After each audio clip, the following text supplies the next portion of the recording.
Hello students, मैं Sandeep Singh welcome करता हूं आपके अपने channel magnet brains Hindi medium में, जहां पर मिलता है आपको complete school education free of cost. तो जैसा कि आपकी बहुत ज्यादा डिमांड थी कि भाई बिहार बोर्ड के 12th क्लास के मॉडल पेपर को लेकर के आइए, तो मैं लेकर के आ गया हूं बिहार बोर्ड की फिजिक्स की मॉडल पेपर 2022-2023 सेशन के लिए, जहां पर हम डिस्कस करने वाले हैं भाई जो हमारे ऑफिशियल वेबसाइट से जो हमारे लिए मॉडल पेपर जारी किया है बिहार बोर्ड ने, उसके सॉल्यूशंस को। मतलब इस पूरे सेशन में धमाल करने वाले हैं और देखने वाले हैं कि भैया कौन कौन से और किस किस तरीके के क्वेश्चंस हमारे इंटरमीडिएट के बोर्ड एग्जामिनेशंस में आते हैं। तो सबसे पहले हम बात करेंगे किसकी, हमारे जनरल इंस्ट्रक्शन की। इंटरमीडिएट क्लासेस के लिए 12वीं के लिए जो हमारा यहां पर फिजिक्स का क्वेश्चन पेपर होता वो है हमारी 70 मार्क्स की, 70 नंबर का पेपर और कुल 96 क्वेश्चन। कितने? 96 क्वेश्चन। और करने कितने होते तो पता है आपको, 50%। कैसे? तो देखिए, आपके पास में 70 मार्क्स के ऑब्जेक्टिव्स, 20 मार्क्स के लघु उत्तरीय, बेसिकली 70 क्वेश्चंस आपके जो है ऑब्जेक्टिव के, जिसमें से 35 करने, 20 आपके पास में जो है वो लघु उत्तरीय करने हैं, उसमें से सिर्फ और सिर्फ 10, और 6 है आपके अति लघु उत्तरीय, उसमें से करने मात्र 3। जनरल इंस्ट्रक्शन देखिएगा। तो देखिए, इस क्वेश्चन पेपर के लिए दिया गया है कि परीक्षार्थी उत्तर पत्रक पर अपना प्रश्न पुस्तिका क्रमांक 10 अंकों का अवश्य लिखे। भाई जो भी आंसर शीट है उसमें आपके क्वेश्चन पेपर के ऊपर में एक मार्किंग नंबर दिया गया है, वो नंबर एज इट इज उसमें लिखनी है आंसर बुक में। सेकेंडरी क्या है भाई, तो अपने ही शब्दों में उत्तर देने हैं, और हम तो अपने ही शब्द में उत्तर देते ना, पड़ोसी का देख के थोड़ी देना है। चलो, यथासंभव, इसका तात्पर्य ये नहीं है कि पड़ोसी बचा हुआ संभव जो है वो पड़ोसी से नहीं भाई।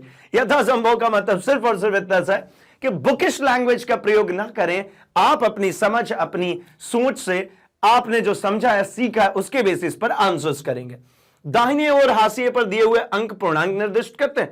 क्वेश्चन पेपर में हर एक क्वेश्चन के सामने जहां से वो सेगमेंट स्टार्ट हो रहा है, आपको राइट हैंड साइड में दिए गए हैं क्या, मार्किंग्स कि कितने नंबर का पेपर है ना, कितने नंबर का क्वेश्चन है। बेसिकली प्रश्नों को ध्यानपूर्वक पढ़ने के लिए 15 मिनट का आपको अतिरिक्त समय दिया जाता है, जो कि प्रारंभ में ही मिल जाता है, एंड 3 घंटे का आपका पेपर होता है, as you know very well. आगे ये पूरा पेपर 2 सेगमेंट में है, खंड अ और खंड ब। ठीक है, खंड अ में 70 वस्तुनिष्ठ प्रश्न दिए गए हैं, जिसमें से 35 प्रश्नों का उत्तर करना अनिवार्य है। मतलब अगर आपने 35 प्रश्न से ज्यादा के आंसर कर दिए तो शुरू से जो 35 प्रश्न होंगे उन्हीं का मार्किंग होगा, बाकी की मार्किंग्स नहीं होगी। तो इसका विशेष ध्यान रखेंगे कि आप 35 से ही आंसर करेंगे। और करना कैसे रहता है, तो आपको पता, ओएमआर शीट मिलती है। ओएमआर शीट में भाई जो सही ऑप्शन होता है उसको पूरी तरीके से डार्क करना होता है। आप उसमें किसी भी तरीके का व्हाइटनर नहीं लगाएंगे, किसी भी तरीके का कोई लिक्विड नहीं लगाएंगे, या फिर ब्लेड का यूज नहीं करेंगे। रीजन क्या होता है भाई, तो ओएमआर शीट है ना, ऑटोमेटिकली कंप्यूटर से जांच की जाती है। मतलब वहां पर स्कैनर लगा होता है, और वो स्कैनर अगर स्कैन नहीं करेगा तो रिजल्ट सिर्फ और सिर्फ हमारा रुकता है भाई, उनका कोई नुकसान नहीं है, वो पेंडिंग कर देते। तो इसलिए ऐसा कुछ भी नहीं करेंगे, हम नीले या फिर काले बॉल पेन का प्रयोग करेंगे। ध्यान रखिए, इसमें आप जेल पेन यूज ना करें तो बहुत बेहतर है, आप बॉल पेन का इस्तेमाल कीजिए। चलिए ठीक है। और वैसे भी 12th क्लास तक आते आते हम जनरली बॉल पेन का इस्तेमाल ही करना शुरू कर देते हैं, क्योंकि जेल पेन से बहुत स्लो हो जाती है हैंड राइटिंग, एंड हमारे पास बहुत सारा क्वेश्चन सॉल्व करना होता है भाई, समय 3 घंटे का ही होता है। तो चलिए अगले इंस्ट्रक्शन की बात करूं तो देखिए, अगला जो खंड ब है उसमें 20 लघु उत्तरीय प्रश्न है, प्रत्येक के लिए 2 नंबर है, और 10 प्रश्नों का उत्तर देना है, और 6 दीर्घ उत्तरीय, उसमें से 3 प्रश्नों का उत्तर देना है, और प्रत्येक 5 के। ठीक है, किसी प्रकार के इलेक्ट्रॉनिक उपकरण पूर्णतया वर्जित है ना। ये अभी के समय पे हम है ना, वो वॉच, डिजिटल वॉच आजकल पहन के जाना, बहुत सारे स्टूडेंट शुरू, भैया ये सब पूरी तरीके से प्रतिबंधित है। आपको अगर वॉच पहन के जानी है तो आपको भैया क्या पहननी पड़ेगी, एनालॉग वॉच, ठीक है ना, सुइयों वाली। डिजिटल बंद है कंप्लीटली। पहले के टाइम पे वो डिजिटल वाला अलाउ कर देते थे, लेकिन अभी डिजिटल का मायने बदल चुका है ना, तो वो पूरी तरीके से बंद है। कैलकुलेटर एंड ऑल कुछ ले नहीं जा सकते। एंड वैसे भी हम 12th क्लास में अब इतनी सिंसियरिटी तो आ गई है कि इतनी छोटी मोटी चीजों को हम गलतियों में नहीं लेकर के जाएंगे। चलिए आगे बढ़ता हूं एंड स्टार्ट करता हूं मैं अपने क्वेश्चंस को। सबसे पहले तो मिलेंगे हमारे पास 70 क्वेश्चन, 70 में से 35 को आपको सॉल्व करना है। एंड क्या करेंगे आप, तो भैया जैसे ही क्वेश्चन यहां पे फ्लैश होने वाला है, आप कर दीजिए कमेंट सेक्शन में जरा आंसर, ताकि मुझे भी पता चल जाए कि आपने कितनी कमर कसी है, कितनी तैयारी करी हुई है। आइए शुरुआत कर ली जाए। तो सबसे पहले तो देखिए भाई, खंड अ है हमारे पास, वस्तुनिष्ठ, इसके लिए OMR सीट मिली है, उसमें आंसर करना है। क्या कहते हैं, 35 कुल करने हैं, लेकिन मुझे पूरे 70 कराने हैं, है ना, प्रैक्टिस तो 70 की करेंगे ना। आइए, इलेक्ट्रॉन का विशिष्ट आवेश होता है, इलेक्ट्रॉन का विशिष्ट आवेश कितना होता है भाई, 1.8 into 10 to the power minus 19, 1.67 into 10 to the power minus 19, या फिर 1.76 इंटू 10 टू द पावर 11, या फिर 6.67 into 10 to the power 11 coulomb पर केजी। तो देखिए, विशिष्ट आवेश की जब हम बात करते हैं इलेक्ट्रॉन के विशिष्ट आवेश की, तो विशिष्ट आवेश को कैसे लिखते हैं भैया, बहुत ही आसान है। देखिए,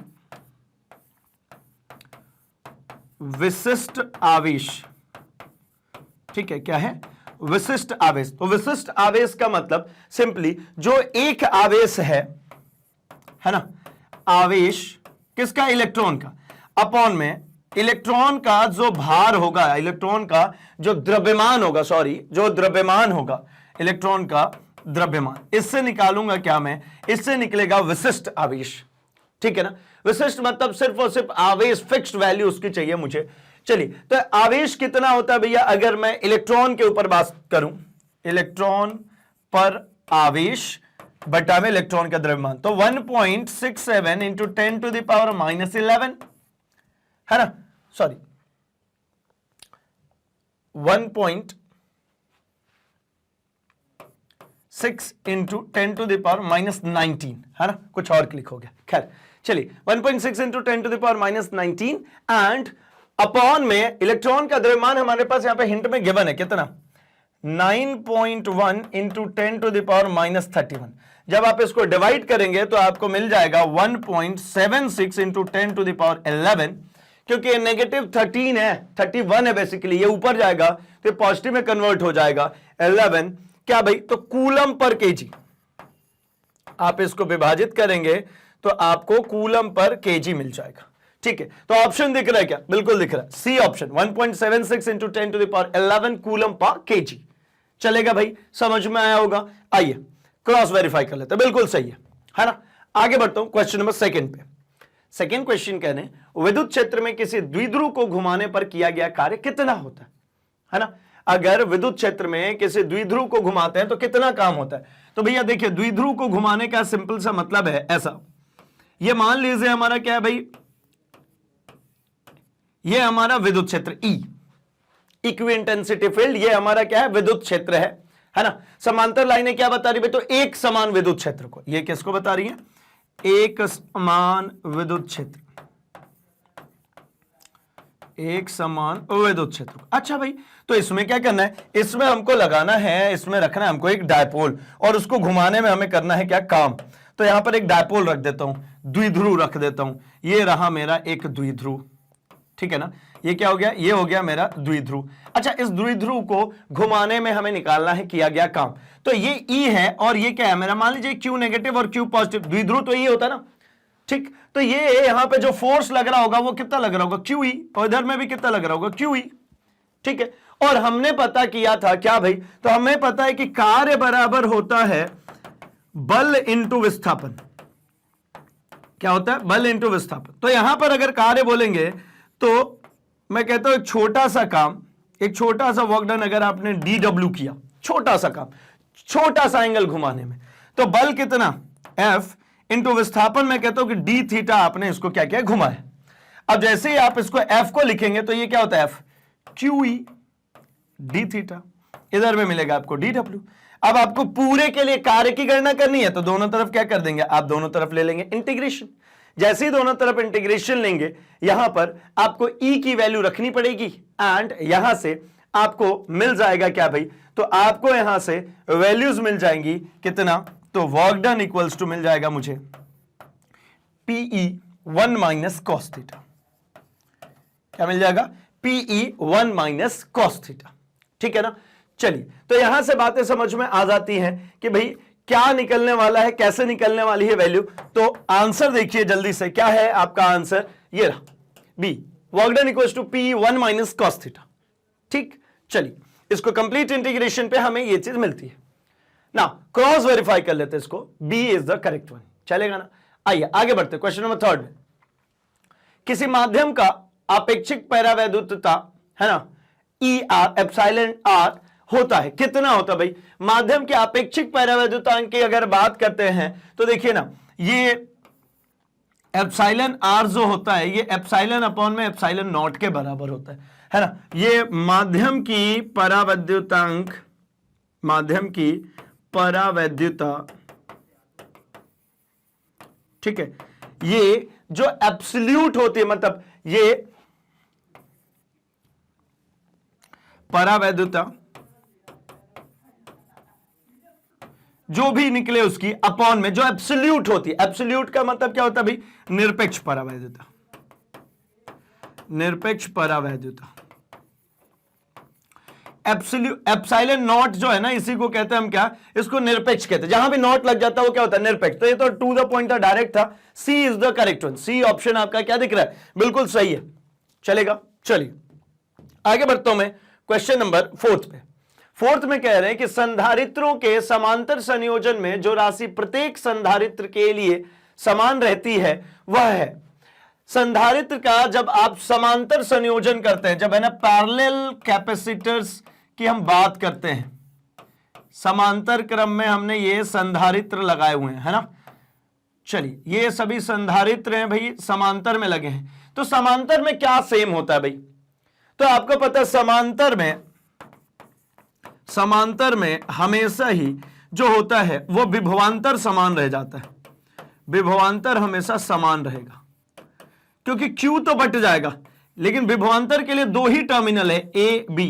इसी टर्मिनल से आपका C1 C2 C3 तीनों कनेक्टेड है, तो आपके पास में क्या समान रह जाएगा? विभवांतर। और अगर यही चल रहा होता किसमें, अगर यही लगा होता हमारा सीरीज में, एक के पीछे एक लगा, सीरीज में लगा है ना, मतलब श्रेणी क्रम में अगर लगा हुआ है, तो इस कंडीशन में आपकी जो आवेश है ये समान रह जाती है। इस कंडीशन में क्या समान रहती है भैया? आवेश समान रहती है। और पैरेलल में पोटेंशियल, पीपी से याद रखते हैं, parallel potential, parallel potential. Parallel मतलब क्या भाई? समांतर, और पोटेंशियल मतलब आपको पता है विभवांतर। तो इसमें संधारित्रों के समांतर संयोजन में जो राशि समान रहती है वह राशि क्या है भाई? तो वो है विभवांतर। ठीक है, चलिए बात समझ में आ गई होगी। आगे बढ़ता हूं मैं क्वेश्चन नंबर 5 पे, एंड फटाफट से इसका भी आंसर कर दीजिए भाई। एक तार का प्रतिरोध R है, इसे खींचकर इसका व्यास आधा कर दें तो तार का प्रतिरोध कितना हो जाएगा? तो देखिए, अगर मान लीजिए कि एक तार है, इसका प्रतिरोध R है ना, तो R equals to rho L upon A होगा अल्टीमेटली। अब कह रहे हैं कब होगा A? तो जब एरिया जो है हमारा, जो हमारा क्षेत्रफल है, क्षेत्रफल कितना होगा भाई? ये तार रहा, ये रहा तार, तो इसका ये है क्रॉस सेक्शन एरिया। इसके क्षेत्रफल की बात करें, कैसे निकालेंगे इसका क्षेत्रफल? तो मैं कहता हूं कि ये रहा इसका डायमीटर D, है ना। व्यास कितना है भैया इसका? इसका व्यास है D, तो त्रिज्या कितनी रह गई होगी? तो त्रिज्या अपने को पता है D अपॉन 2, मतलब R इक्वल्स टू कितना मिल गया? D अपॉन 2, ठीक है ना। तो ये हो गया R, ठीक।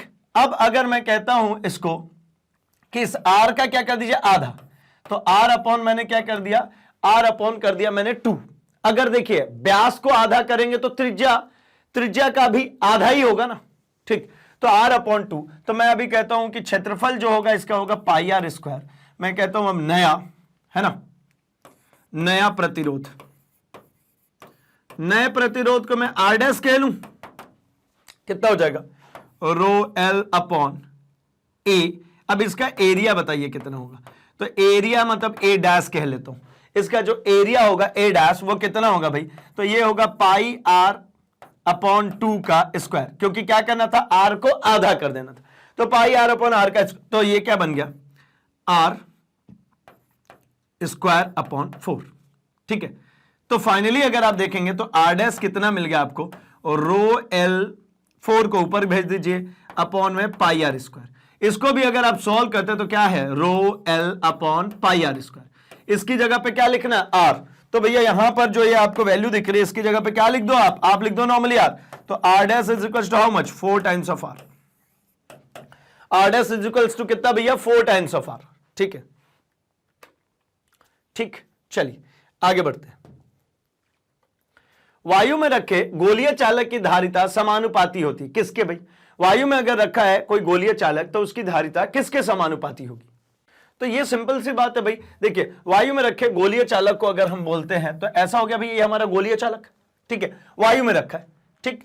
तो यहां पे जो हमारा क्या कहते हैं, धारिता, ठीक, कैपेसिटेंस की बात करते हैं भाई, जब ये किस कहां रखा है, वायु में, तो कैपेसिटेंस वायु में ये डायरेक्टली प्रोपोर्शनल होता है आर के, सिंपली किसके भाई? ये आर के सीधे सीधे त्रिज्या के समानुपाती होता है। तो क्या दिख रहा है आपको? त्रिज्या, ठीक है ना। ये अगर सर्कुलर प्लेट या सर्कुलर कैपेसिटर है, गोलीय चालक है, तो भैया आपको मिलेगा ये त्रिज्या के समानुपाती, ठीक है। आगे बढ़ता हूं मैं। यदि समरूप विद्युत क्षेत्र एक्स अक्ष की दिशा में हो तो समविभवी होगा किस तल में? एक्स वाई में, वाई जेड में, एक्स जेड में, या इनमें से कोई नहीं? तो बहुत ही आसान है। ये देखिए, अगर अपन इसकी बात करें, ये मान लीजिए एक इस दिशा में है ना, हमारा चल रहा होगा क्या,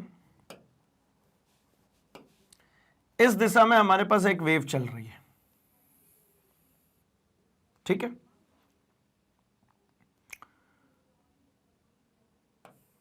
ऐसा कुछ,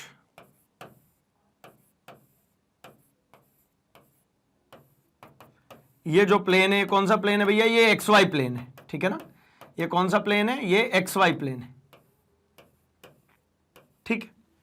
इसके एक्स अक्ष की दिशा में समविभवी होगा, है ना। विद्युत क्षेत्र जो है एक्स अक्ष के दिशा में समविभवी होगा, तो किसकी समविभवी है, मतलब कौन से तल के? तो एक बात समझिए, इसके समविभवी तल हमेशा इसका परपेंडिकुलर डायरेक्शन में जो होता है वो होता है। अब इसके लंबवत डायरेक्शन में कौन है? इसके परपेंडिकुलर डायरेक्शन में कौन है? तो अगर मैं इसके परपेंडिकुलर डायरेक्शन की बात करूं तो ये रहा इसका परपेंडिकुलर डायरेक्शन, ये रहा इसका लंबवत प्लेन,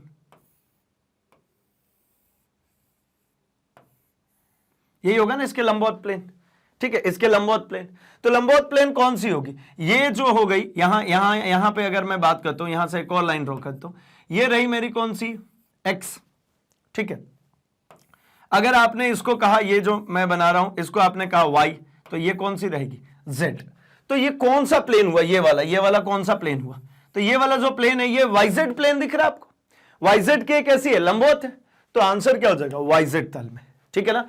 ये वाईजेड तल के कैसी है? लंबवत है। तो समरूप विद्युत क्षेत्र अगर पता करना हो तो भैया उसके परपेंडिकुलर चाहिए, और परपेंडिकुलर कौन है? वाईजेड तल, ठीक। विद्युतशीलता का मात्रक क्या होगा? ठीक है, अगर हम बात करें किसकी? विद्युतशीलता की मात्रक की हम बात करते हैं, तो विद्युतशीलता का जो मात्रक होगा वो क्या बनेगा भाई? तो विद्युतशीलता का जो मात्रक है वो है coulomb square newton inverse metre -2, ठीक है। क्या होती है भाई विद्युतशीलता? तो देखिए, अगर मैं बात करता हूं विद्युतशीलता की, ठीक है, F = K Q1 Q2 upon R square, यही होता है भाई। F = K Q1 Q2 upon R square, ठीक है ना। क्या होता है ये? तो ये हमारे कूलम्स लॉ से, जब दो आवेश एक दूसरे को आकर्षित कर रहे होते हैं तो किस अमाउंट ऑफ फोर्स से करेंगे भाई? तो उन दोनों आवेश के बीच में लगने वाला जो इलेक्ट्रोस्टैटिक फोर्स है ना, स्थिर विद्युत जो बल है वो किसके बराबर होगा? दोनों आवेशों के गुणनफल के, और व्युत्क्रमानुपाती होता है दोनों आवेशों के वर्ग के बीच की दूरी के वर्ग के। ये हो गया हमारा एक पॉइंट चार्ज Q1, एक ये हमारा हो गया पॉइंट चार्ज Q2, और इन दोनों के बीच की डिस्टेंस है R, तो इन दोनों के बीच में लगने वाला फोर्स ये होगा। अब मुझे ये K चाहिए, तो K कैसे मिलेगा भाई? तो मैं कहता हूं K क्रॉस मल्टीप्लाई कर दीजिए, K Q1 Q2 ये बराबर हो जाएगा FR स्क्वायर के, होगा। अब K चाहिए तो क्या मिल जाएगा भैया आपको? FR स्क्वायर अपॉन में Q1 Q2, ठीक है। क्या मिल जाएगा? FR स्क्वायर अपॉन में K Q1 Q2। अब क्या करना है? तो आपको यहां पर K की वैल्यू निकाल लेनी है, ठीक है।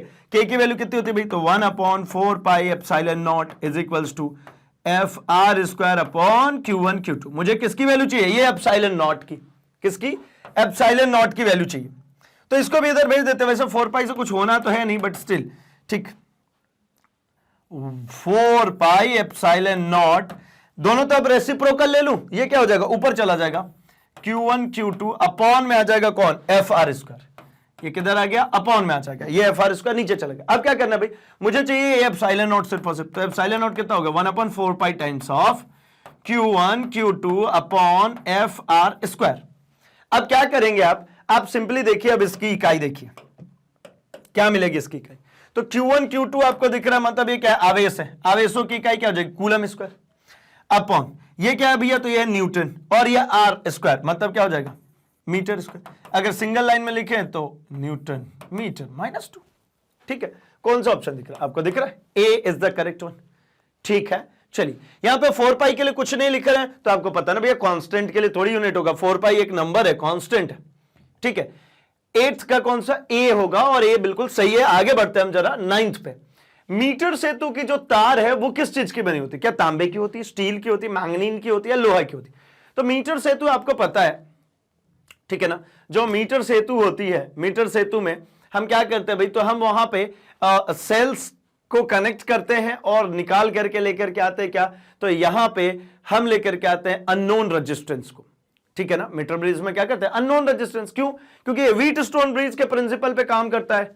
और इसमें क्या करते हैं भाई, तो जो तार होती है एक, उस तार की हम क्या निकाल सकते हैं भाई, तो हम वहां पे उस तार से कंपेयर करते हैं सिंपली, जो व्हीट स्टोन ब्रिज में कर रहे थे P/Q = R/S रेजिस्टेंसेस को, यही काम यहां पर भी होता है बट लेंथ वाइज।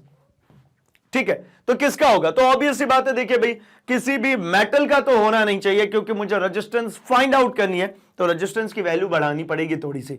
तो मैं क्या यूज कर लूं, मैं अगर कुछ भी यूज करूंगा तो मुझे रेजिस्टेंस बढ़ाने के लिए समझ में आता है कि क्यों ना मैं यूज करूं भाई एलॉयज की, है ना, किसकी भाई, जो मिश्र धातुओं की हम यूज करूं। तो मिश्र धातु कौन सा है इसमें, तो दिख रहा है मैंगनीन। ठीक है, किसका, मैंगनीन का कर लेते। ठीक है, चलिए आगे बढ़ते हैं। चुंबकीय प्रेरण, है ना, बी वेक्टर तथा चुंबकन तीव्रता m के बीच में क्या संबंध होता है। मैं कह रहा हूं चुंबकीय प्रेरण बी तथा चुंबकन की जो तीव्रता होती है m, इन दोनों के बीच में हमें करनी है क्या, संबंध स्थापित, कि भैया इन दोनों के बीच में क्या रिलेशनशिप मिलेगी। तो आइए जरा सॉल्व करते हैं। तो क्या रिलेशन है भाई, अगर मैं लिखूं, है ना, एब्सोल्यूट और रिलेटिव के बीच में, तो म्यू = क्या होता है हमारा ये है mu = mu naught times of 1+ जो भी अलग मीडियम है, मान लीजिए मैं उसको कह देता हूं कि भैया मेरा क्या है, ये है मेरा म्यू डैश कह लेता हूं। ठीक है, तो मैं अगर म्यू की बात करूं तो म्यू = क्या लिखेंगे भाई, तो ये होता है हमारा B/H। और अगर मैं म्यू डैश जो निकाल रहा हूं वो किसके लिए निकाल रहा हूं भाई, ये चुंबकन की तीव्रता m, तो ये हो गया मेरा M/H। जरा इनको रख दीजिए यहां पर, तो ये क्या बन गया B/H = mu naught times of 1+ कितना हो जाएगा भाई M/H। अभी इसको अगर मैं एलसीएम ले लूं तो क्या बनेगा B/H = mu naught times of H को कॉमन, जो H है एलसीएम में आ जाएगा, तो H 1 की जगह H + M। ठीक है, अब यहां से H से H क्या दिख रहा है भाई, तो ये H से ये वाला H कैंसिल हो जाएगा, यानी B = क्या मिल गया mu naught times of H + M। क्या मिल गया, mu naught times of H + M। कौन सा ऑप्शन दिख रहा है, अच्छा वेक्टर नहीं लगाया मैंने, चलिए वेक्टर लगाता हूं। ठीक, तो कौन सा है भैया, डी ऑप्शन दिख रहा है, डी ऑप्शन डी करेक्ट है। ठीक है, चलिए आगे बढ़ते हैं क्वेश्चन नंबर 11 की तरफ। एंड यहां पर जरा डिस्कस करते हैं कि दो समांतर दर्पण के बीच रखी गई एक वस्तु की प्रतिबिंब संख्या कितनी होगी।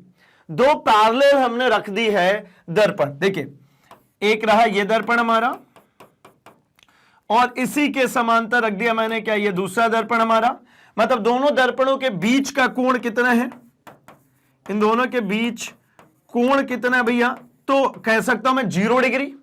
ठीक है, और नंबर ऑफ इमेज का फॉर्मूला क्या था भाई, है ना, प्रतिबिंब की संख्या, प्रतिबिंब की संख्या नंबर ऑफ इमेजेस के लिए हमारा जो फॉर्मूला है वो कहता है भाई 360/θ, है ना, 360/θ। थीटा मतलब भाई ये कोण, इसकी बात करें। ठीक है, तो यहां पर हमें पता चला कि n = कितना 360/0, दैट मींस कितना इनफाइनाइट। कितने बनेंगे, अनंत। कौन सा ऑप्शन दिख रहा है, डी ऑप्शन। कौन सा ऑप्शन भाई, डी। चलिए आगे बढ़ता हूं मैं, जरा इसको क्रॉस वेरीफाई भी कर लूं, डी बिल्कुल सही है ना। आगे बढ़ते हैं क्वेश्चन नंबर 12 में, और फटाफट से इसका आंसर कीजिए भाई कि गोलीय दर्पण का पार्श्व आवर्धन m हो तो अनुदैर्ध्य आवर्धन कितना होगा, तो भाई ये भी सेम होगा, कितना m। ठीक है, आगे बढ़ते।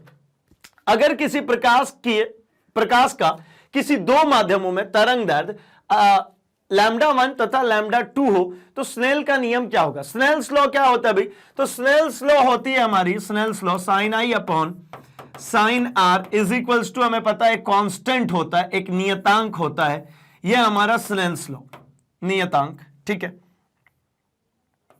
इसको क्या कहते हैं हम, नियतांक। ठीक है ना, कांस्टेंट। अच्छा, इसी तरीके से हमने पढ़ा है कि इसको अपवर्तनांक को, जरा तो अपवर्तनांक में आते हैं तो यहां पे हमें पता है कि अपवर्तनांक जो होता है भैया, अगर मैं इसको लिखूं तो क्या लिखता हूं, स्पीड ऑफ लाइट, प्रकाश की चाल प्रथम माध्यम में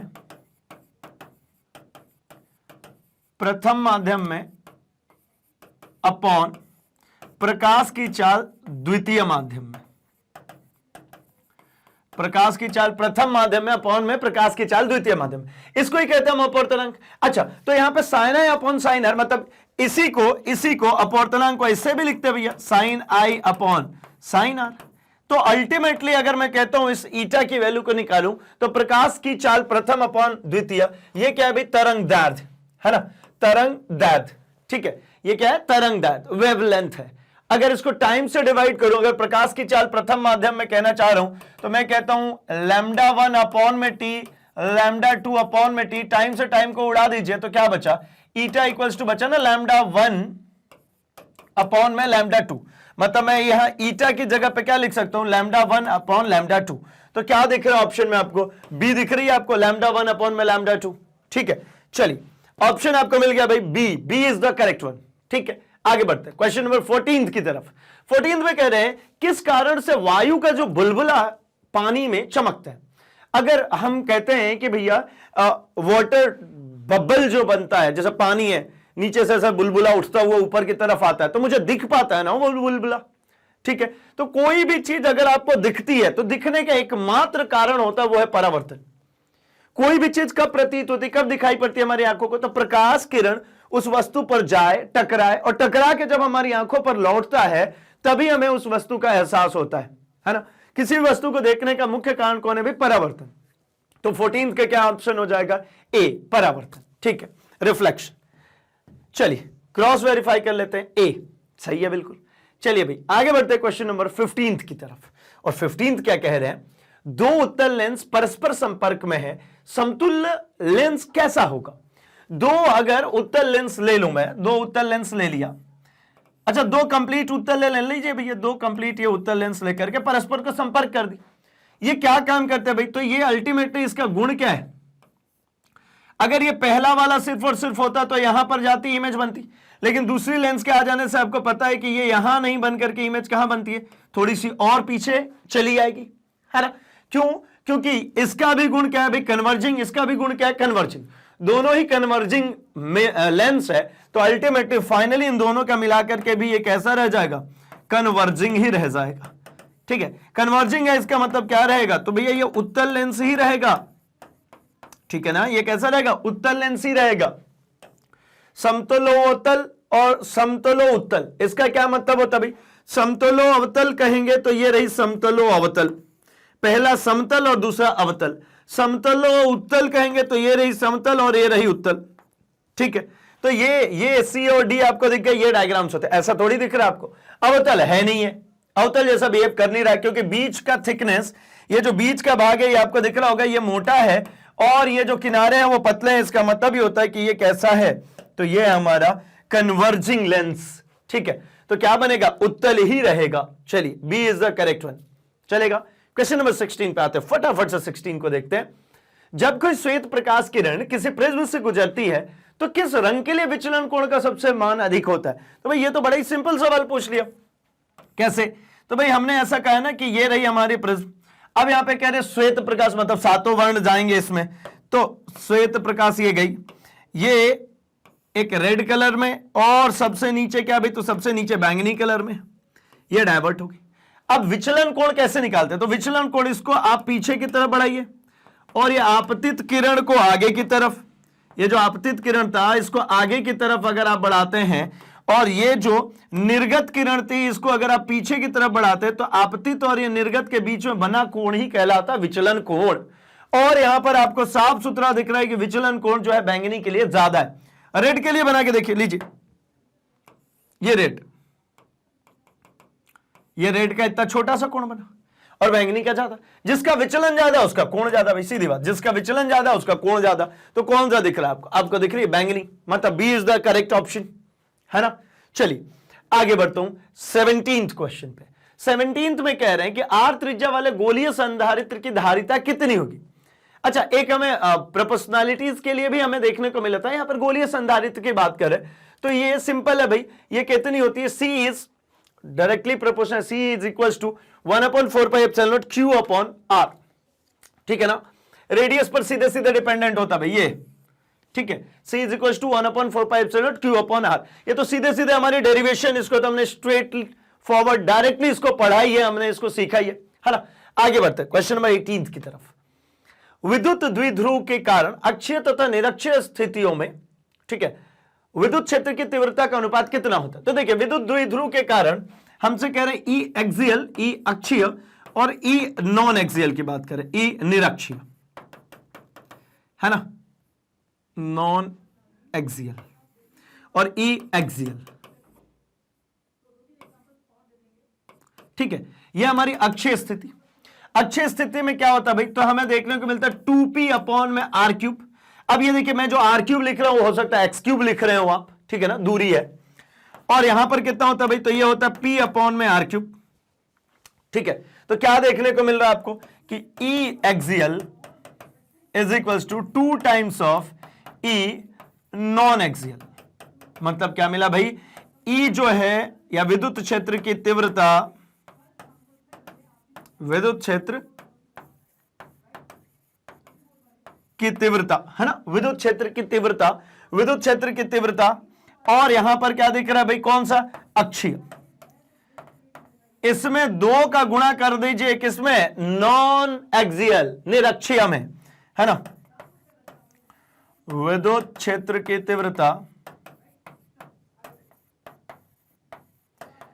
निरक्षीय, ठीक है। चलिए बात क्लियर हो गई। E axial equals to E non axial. क्यों भैया? E एक्सियल देखिए ना, ये ऑलरेडी 2p अपॉन में r क्यूब है और यहां पर ये कितना है? सिर्फ p अपॉन में r क्यूब। तो क्या करना पड़ेगा? यहां पर 2 का मल्टीप्लाई करना पड़ेगा, तब जाकर के बराबर होंगे। तो इसलिए कह रहे हैं कितना हो जाएगा इसका रेशियो? तो कह रहे हैं ना कि अक्षीय तथा निरक्षीय स्थिति, तो अक्षीय से निरक्षीय निकालनी है ना। अक्षीय बटा में निरक्षीय, अब करके देख लीजिए। तो अक्षीय बटा निरक्षीय क्या दिख रहा है भाई? तो अक्षीय है हमारा 2p अपॉन में r क्यूब और निरक्षीय हमारा p अपॉन में r क्यूब। ये कैंसिल हो गया, 2s21 क्या मिल गया? 2:1। कितना हो गया? 2:1, ठीक है ना। चलिए ये बी ऑप्शन सही है भाई, 2:1, ठीक है। E axial upon E non axial 2:1, ठीक। चलिए आगे बढ़ता हूं मैं जरा, बी सही है, ए नहीं, ठीक है ना। चलिए, आवेश पुनर्वितरण में क्षय होता है। अगर आवेशों का पुनर्वितरण हो रहा है ना, आवेश को क्या कर रहे हैं भाई? पुनर्वितरित कर रहे हैं। अच्छा, कैसा कर सकते हैं? तो ये देखिए ना, मान लीजिए ये एक ऑब्जेक्ट है, ये एक कंडक्टर है ए, इसके पास में बहुत सारे आवेश थे, ठीक है, और इससे हमने एक बी को संपर्कित कराया जिसके पास कोई आवेश नहीं था इनिशियली, ठीक है। और फिर इसके बाद क्या किया? इसको हटा दिया, मतलब इसके संपर्क में लेगा और फिर बाहर कर लिया। तो अब दोनों पे क्या बचेंगे? इसके पास भी q/2 और इसके पास भी q/2, ठीक है। या आप ऐसे समझ लीजिए, मान लीजिए हमने यहां पर बहुत सारे आवेश है और इसको ऐसा कनेक्ट करके रखा है हमने एक दूसरे स्टैंड से इस तरीके से, ठीक है। यहां से यहां तक हम क्या करें? आवेशों का पुनर्वितरण, मतलब आवेश ट्रांसफर कर रहा हूं। तो इस संदर्भ में यहां पर आवेश का तो कोई नुकसान नहीं होगा, आवेश हमेशा संरक्षित रहते हैं। आवेश संरक्षित है, इसका मतलब क्या? इनकी मात्रा संरक्षित है, इससे कोई दिक्कत नहीं। सिर्फ और सिर्फ डिफरेंस किसकी आती है भाई? ऊर्जा की, एनर्जी। क्या होता है, जब आप यहां से यहां तक इसको ट्रांसफर कर रहे होंगे तो जब ये आवेश यहां से चल रहा होगा, कुछ ना कुछ फॉर्म यहां पर हीट के रूप में, ऊष्मा के रूप में क्या हो जाएगा? तो व्यय हो जाएगा, कुछ ना कुछ यहां पर हीट के फॉर्म में एनर्जी रिलीज हो जाएगी, खर्च हो जाएगी भाई। आवेश चलेगा, आवेश का पुनर्वितरण होगा, चलेगा तो धारा प्रवाहित होगी, और धारा प्रवाहित होगी तो कुछ ना कुछ तो रेजिस्टेंस ऑफर करेगा ना, मतलब हीट के फॉर्म में खर्च हो जाती है। तो किसका लॉस हो रहा है? सिर्फ और सिर्फ ऊर्जा का, ठीक है ना। आवेश हमेशा संरक्षित रहते हैं, आवेशों को ना तो आप बना सकते हैं ना नष्ट, तो इनका क्षय होना तो संभव ही नहीं है, ठीक है ना। आइए, ऊर्जा के रूप में ये क्षय हो रहे हैं, ठीक है ना। चलिए आगे बढ़ते हैं। समान प्रतिरोध वाले n प्रतिरोध का श्रेणी क्रम तथा समांतर क्रम संयोजन से प्राप्त समतुल्य प्रतिरोधों का अनुपात होता है, कितना होता है भाई। तो एक बात समझिए, मैं कहता हूं अगर मैं श्रेणी क्रम में अगर निकालता हूं, श्रेणी क्रम, ठीक है, किसमें, श्रेणी क्रम, अगर इसको श्रेणी क्रम में मैं देखता हूं n नंबर ऑफ रेजिस्टेंस, तो n नंबर ऑफ रेजिस्टेंस का R इक्विवेलेंट क्या लिखते हैं, तो ये हो जाता है भैया R1 plus R2 plus R3 plus R4 up to Rn, यही होता है ना। तो R इक्विवेलेंट करें, या मैं लिखता हूं R किसमें भाई, सीरीज में, S लिख देता हूं। श्रेणी क्रम मतलब सीरीज कॉम्बिनेशन की बात कर रहे हैं ना, तो सीरीज कॉम्बिनेशन में हमने कह दिया ये R1 R2 R3 R4 चल रहे हैं और ये समान प्रतिरोध के हैं, तो इसका मतलब सभी क्या होगा, ये भी R प्लस ये भी R प्लस ये भी R प्लस ये भी R, कब तक भाई, तो n नंबर्स तक, है ना, n टाइम्स तक। तो अगर इनको जोड़ेंगे तो RS की वैल्यू कितनी आ जाएगी, एक बार R हो तो 1, 2 बार हो तो 2R, 3 बार हो तो 3R, 4 बार हो तो 4R, तो n बार है तो कितना है, NR, ये हो गई। अब इसके बाद हम क्या बात करें भाई, तो अब हम बात करते हैं समांतर में, ठीक है। अब हम किस में बात कर लेते हैं, समांतर क्रम, किसमें, समांतर क्रम। समांतर क्रम में आपको पता है क्या फॉर्म होता है भाई, तो 1/R इक्विवेलेंट इक्वल्स टू होता है यहां पर 1/R1 plus 1/R2 plus 1/R3, ये इक्विवेलेंट का मतलब समझना समतुल्य, ठीक है ना। चलिए अप टू कहां तक भाई, तो n/Rn तक, ठीक है, या फिर ऐसा कर लेते हैं 1/Rn तक, ठीक। तो इसका मतलब क्या समझ के, 1/R इक्विवेलेंट की वैल्यू की बात करें तो ये 1/R plus 1/R plus 1/R plus 1/R कब तक चलना ना भैया, n टाइम्स तक, क्योंकि n प्रतिरोध है। n मतलब क्या, जितने भी मन करे। 1/R इक्विवेलेंट का मतलब क्या हो गया अब यहां पर, तो क्यों ना इसको RP लिख लेता हूं, जब इसको सीरीज लिखा है तो इसको P कर लेता हूं, है ना, ये पैरेलल कॉम्बिनेशन है। तो 1/RP की वैल्यू आप क्या समझते हैं, अगर देखिए यहां पर थोड़ा सा मैं सिखाता हूं, ये इसको 1/R को कॉमन कीजिए, 1 प्लस 1 प्लस 1 प्लस 1 प्लस ये n नंबर्स तक चलता चला जाएगा। इसको यहीं पे सॉल्व करता हूं, देखिए 1/RP की जब आप बात करेंगे, ये एक एक एक n बार जोड़ना है तो कितना हो जाएगा, n times of 1/R, n times of 1/R, ठीक है। तो मुझे RP चाहिए ना, RP कितना हो जाएगा, R/n, कितना हो जाएगा, R/n। अब मिल गया मुझे। अब मेरे से कह रहे हैं क्या भाई, इन दोनों का अनुपात बताइए, श्रेणी अपॉन पैरेलल, तो श्रेणी मतलब सीरीज कॉम्बिनेशन में कितना है भाई, तो ये RS अपॉन में RP मांग रहे हैं अपने से, RS अपॉन क्या मांग रहे हैं, RP। तो RS अपॉन RP अगर आप निकालते हो तो RS कितना है भैया, NR, ये देखिए कितना NR, और ये कितना R/n,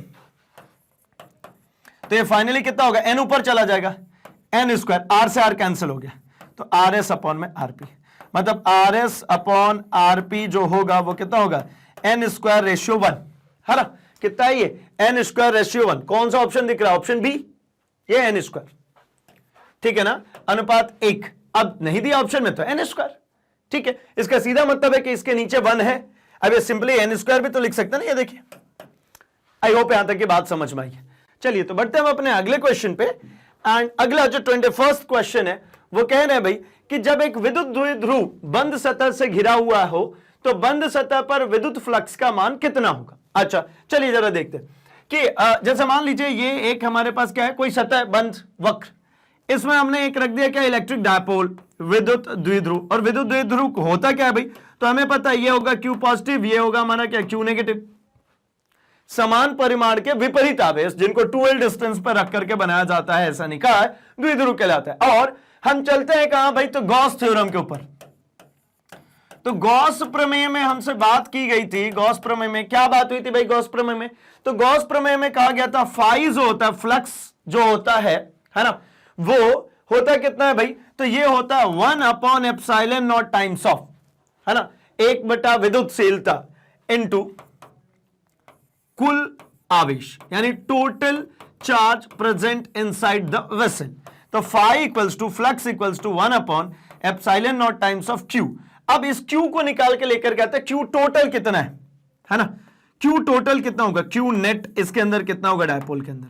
तो आपको दिख रहा है एक क्यू है और दूसरा कैसा होगा भाई, तो नेगेटिव ऑफ क्यू। डायपोल है ना, द्विध्रुव है, जितना परिणाम इसका होगा उतना ही इसका होगा, डेफिनेट सी बात है, सवाल ही नहीं पैदा होता कि नहीं हो। तो क्यू नेट अल्टीमेटली आपको मिला कितना करेगा, 0। कितना मिलेगा, 0। तो क्या कोई फ्लक्स बाहर आएगा, नहीं। तो इसकी जगह पे phi 1/ε0 times of 0, that means phi कितना हो गया भैया, 0। फाई का मतलब है ही क्या, फ्लक्स। तो फ्लक्स का मान कितना है, 0। ऑप्शन दिख रहा है, बिल्कुल दिख रहा है भाई, ए इज द करेक्ट वन। ठीक है ना, चलिए देखिए क्रॉस वेरीफाई कर लेते हैं, बिल्कुल सही है, बात समझ में आ रही है भाई। तो बढ़ते हैं जरा क्वेश्चन नंबर 22 पे। टैंजेंट गैल्वेनोमीटर अधिकतम सुग्राही होता है जब विक्षेपण कोण कितना होता है, तो भाई 45 डिग्री पे यह सबसे ज्यादा सुग्राही होता है। कहां पे, 45 डिग्री पे। ठीक है ना, क्योंकि tan 45 की वैल्यू इसके केस में कितनी होती है भैया, तो tan 45 की वैल्यू होती है 1, और इसी केस में ये सबसे ज्यादा सेंसिटिव होता है, सबसे ज्यादा सुग्राही होता है। तो क्या हो जाएगा, 45 डिग्री को कैसे लिख सकते हैं भाई, तो π/4 इज द 45 डिग्री, π/2 90, तो π/4 45 डिग्री ना, 180/4 मतलब 45 डिग्री। चलेगा क्या, B is the correct one, है ना, सीधा सीधा है ये तो। बढ़ते क्वेश्चन नंबर 23 पे। चोक कुंडली की शक्ति गुणांक कितनी होती है, चोक कॉइल की बात हो रही भाई, और चोक कॉइल के हम किसकी बात करें भाई, पी एवरेज की बात करें, है ना। पी एवरेज होता कितना भैया, तो ये होता IRMS इंटू VRMS, है ना। RMS मतलब क्या भाई, रूट मीन स्क्वायर वैल्यू। ठीक है ना, क्या है, वर्ग माध्य मूल वैल्यू। ठीक है ना, ये इंटू cos फाई। ठीक है, तो यहां पर चोक कुंडली है, चोक कुंडली का मतलब ही समझ में आता है भाई। चोक कुंडली कैसे बनाई जाती है, तो चोक कुंडली का मतलब है LC सर्किट। चोक कुंडली का मतलब क्या भैया, ये कौन सी सर्किट है, ये LC सर्किट है, ये L और इसके पैरेलल में होगी क्या, C, ये LC सर्किट है भाई। ठीक है, और LC सर्किट का जो पावर फैक्टर होता है, जो पावर लॉस होता है इसके अंदर में, वो कितना होता है भाई, 0। वॉटहीन धारा बहती है इसमें। वॉटहीन कहने का मतलब क्या भाई, जिसमें पावर का कोई लॉस ही ना हो रहा हो। कारण आपको पता ही है कि जब ये डिस्चार्ज होता है तो कैपेसिटर चार्ज हो रहा होता है, और जब कैपेसिटर डिस्चार्ज हो रहा होता है तो इंडक्टर चार्ज हो रहा होता है। ये आपस में संधारित्र और प्रेरण कुंडली एक दूसरे को चार्ज डिस्चार्ज करती रहती है, जिसके कारण VRMS और IRMS cos फाई की जो वैल्यू आती है वो कितनी आती है, 0। वॉटलेस करंट भी इसके केस में बहता है। ए इज द करेक्ट वन। ठीक है ना, कौन सा ऑप्शन, ऑप्शन नंबर ए। चलिए बढ़ते 24 पे, है ना, क्योंकि भैया हमें 70 MCQs भी निपटाने हैं, एंड इसके बाद बचा हुआ अभी हमारे पास पेपर भी है ना, 20 क्वेश्चन 2 मार्क्स वाले हैं, एंड 6 क्वेश्चन है हमारे पास किसके भाई, तो वो है लॉन्ग आंसर टाइप। देखिए, समान वेग से चलता आवेश उत्पन्न करता है क्या, तो अगर समान वेग से आवेश चल रहा है तो भैया देखिए, आवेश अगर चलेगा तो वो electrical field and magnetic field दोनों ही चीजें उत्पन्न करेगा। पता है ना अपने को, इलेक्ट्रिकल और मैग्नेटिक दोनों। अगर विद्युत आवेश बहेगी तो मतलब भैया आवेश प्रवाह को की दर को ही हम क्या कहते हैं, तो आवेश प्रवाह की दर को विद्युत धारा कहते हैं। और हम ये भी कहते हैं कि विद्युत धारा अगर प्रवाहित हो रही किसी कंडक्टर से तो उसके चारों तरफ चुंबकीय क्षेत्र भी उत्पन्न होता है, मतलब क्या, विद्युत चुंबकीय क्षेत्र। कैसा होगा, विद्युत चुंबकीय क्षेत्र। Okay, let's move to question number 25। क्या कह रहे भाई, एक कार्बन प्रतिरोध के अंतिम छोर पर बना बैंड सुनहला है, इसकी सहिष्णुता होगी, है ना। सहिष्णुता का मतलब क्या होता है भैया, तो कुछ समय पहले तक तो बड़ा फेमस वर्ड रहा सहिष्णुता, है ना। आज से 2-4 साल पहले तक बड़ा ही, जितने लोग जिनके पास खैर पैसे थे तो उनके लिए थोड़ा सा ऐसा चल रहा था मामला कि कुछ सहिष्णुता संबंधी, सुना आपने भी होगा। खैर सोशल बात करना फिजिक्स में मना है ना। चलिए ठीक है, हम करते हैं अपनी फिजिक्स वाली बात। तो भैया मैं ये कहता हूं कि आपने कार्बन रेजिस्टेंसेस के लिए पढ़ा होगा कि कार्बन रेजिस्टेंसेस में यहां पर क्या होता है भाई, तो अलग अलग कलर्स की पट्टियां होती हैं, और सबसे आखिरी में भी एक पट्टी होती है जो कैसा होता है भैया, सुनहले कलर का। यहां पे एक आखिरी में पट्टी है, ये सुनहले कलर का। ये क्या शो करती है, तो ये टॉलरेंस शो करती है कि भैया इसमें जो एरर्स आएगा वो कितना होगा, तो प्लस माइनस ऑफ 5% की सहिष्णुता होती है। मतलब इसका टॉलरेंस कितना होता है, प्लस माइनस ऑफ 5%।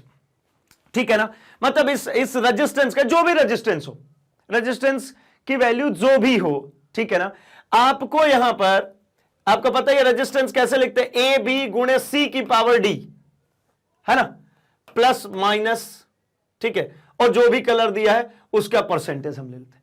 तो इसके क्रम में चलता है। और ये ABCD क्या है भाई, तो ये अल्टीमेटली कलर बैंड्स होती है, यहां पर कलर बैंडिंग्स होती है। खैर इसको गोल्डन से नहीं बना रहा, सबसे आखिरी में डली होती है सिल्वर या गोल्डन, तो सिल्वर और गोल्डन की अपनी वैल्यू है। गोल्डन डली मतलब 5% का वेरिएशन देगा, ये कितने का, 5% का ये देने वाला क्या वेरिएशन, मतलब option number A is the correct one. चलिए क्रॉस वेरीफाई कर लीजिए भाई, बिल्कुल सही है। बढ़ता हूं क्वेश्चन नंबर 26। कह रहे फैराडे नियतांक का मात्रक कितना होता है। फैराडे का जो नियतांक है इसका मात्रक पूछ रहे हैं भाई, ये कितना होता है। ठीक है, तो फैराडे नियतांक का जो मात्रक है ये होता है भैया मोल, कूलम पर मोल। क्या होता है ये, कूलम पर मोल। ये अल्टीमेटली होता है आवेश बटा में पदार्थ की मात्रा, है ना। तो आवेश बटा में उसकी मात्रा, ठीक है, आवेश बटा में मात्रा। तो आवेश का कितना होता है भैया, कूलम, और मात्रा, मात्रा से मतलब क्या भैया, तो मात्रा को किस में मापा जाता है, मोल में। ठीक है, तो क्या मिल गया भाई, कूलम पर मोल। ठीक है, या कूलम मोल इनवर्स भी कह सकते हैं। बढ़ता हूं अगले क्वेश्चन पे, क्वेश्चन नंबर 27 पे। शक्ति रहित धारा का परिपथ होता है, देखिए आगे अभी थोड़ी देर पहले बात हो रही थी। शक्ति रहित धारा का परिपथ कैसा होगा, शुद्ध प्रतिरोधी, शुद्ध धारितीय, शुद्ध प्रेरक, या फिर यहां पर ऑप्शन है हमारे पास ए और बी दोनों। तो देखिए भाई प्रतिरोध जहां भी होगा, ठीक है ना, कुछ इसमें मिसिंग है ना, प्रतिरोध जहां पर भी होगा, ठीक है, वॉटलेस करंट अगर पास हो रही है इसका मतलब उसमें रेजिस्टेंस नहीं है, प्रतिरोध नहीं है।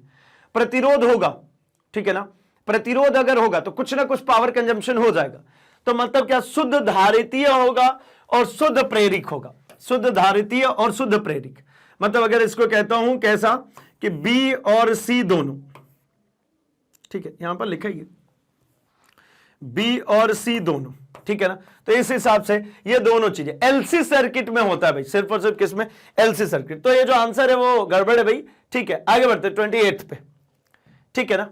चलिए, विद्युत चुंबकीय तरंग में विद्युतीय तरंग एवं चुंबकीय तरंग के बीच में कालांतर कितना होता है। देखिए अगर एक इलेक्ट्रोमैग्नेटिक वेव चल रही है तो दोनों के बीच में फेज डिफरेंस कितना होगा। तो भाई अगर दोनों साथ में चलेंगे, देखिए साथ में ही चलता है क्योंकि जो आवेश प्रवाहित होता है उसी के कारण विद्युत क्षेत्र भी उत्पन्न होता है, और जो जिस कंडक्टर से पास होता है उसके परितः चुंबकीय क्षेत्र भी उत्पन्न होता है। तो विद्युतीय क्षेत्र और चुंबकीय क्षेत्र दोनों समान एक ही साथ चलते हैं भाई, तो कालांतर उनका 0 होता है। ठीक है ना, कितना होगा भाई, 0 होगा कालांतर। कैसे चलते हैं, देखिए हम एक नॉर्मली बात करें तो ऐसा कुछ चलेगा, एक वेव ऐसा चल रहा होता है और इसके जस्ट परपेंडिकुलर डायरेक्शन में चल रहा होता है कौन,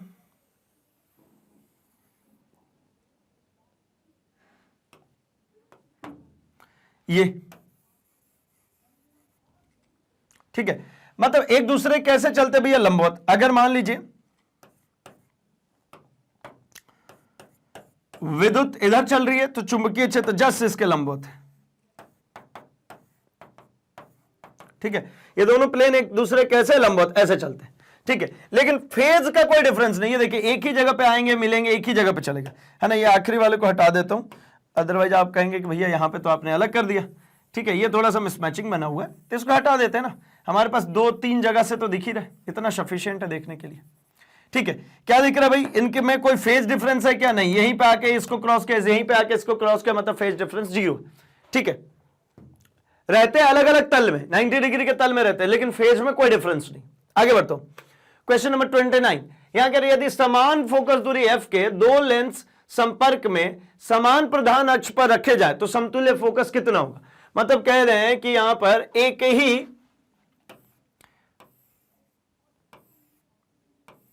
ये दो लेंस हो गए और ये रही हमारी क्या, प्रिंसिपल एक्सिस, ठीक है ना, मुख्य अक्ष, प्रधान अक्ष, ठीक है।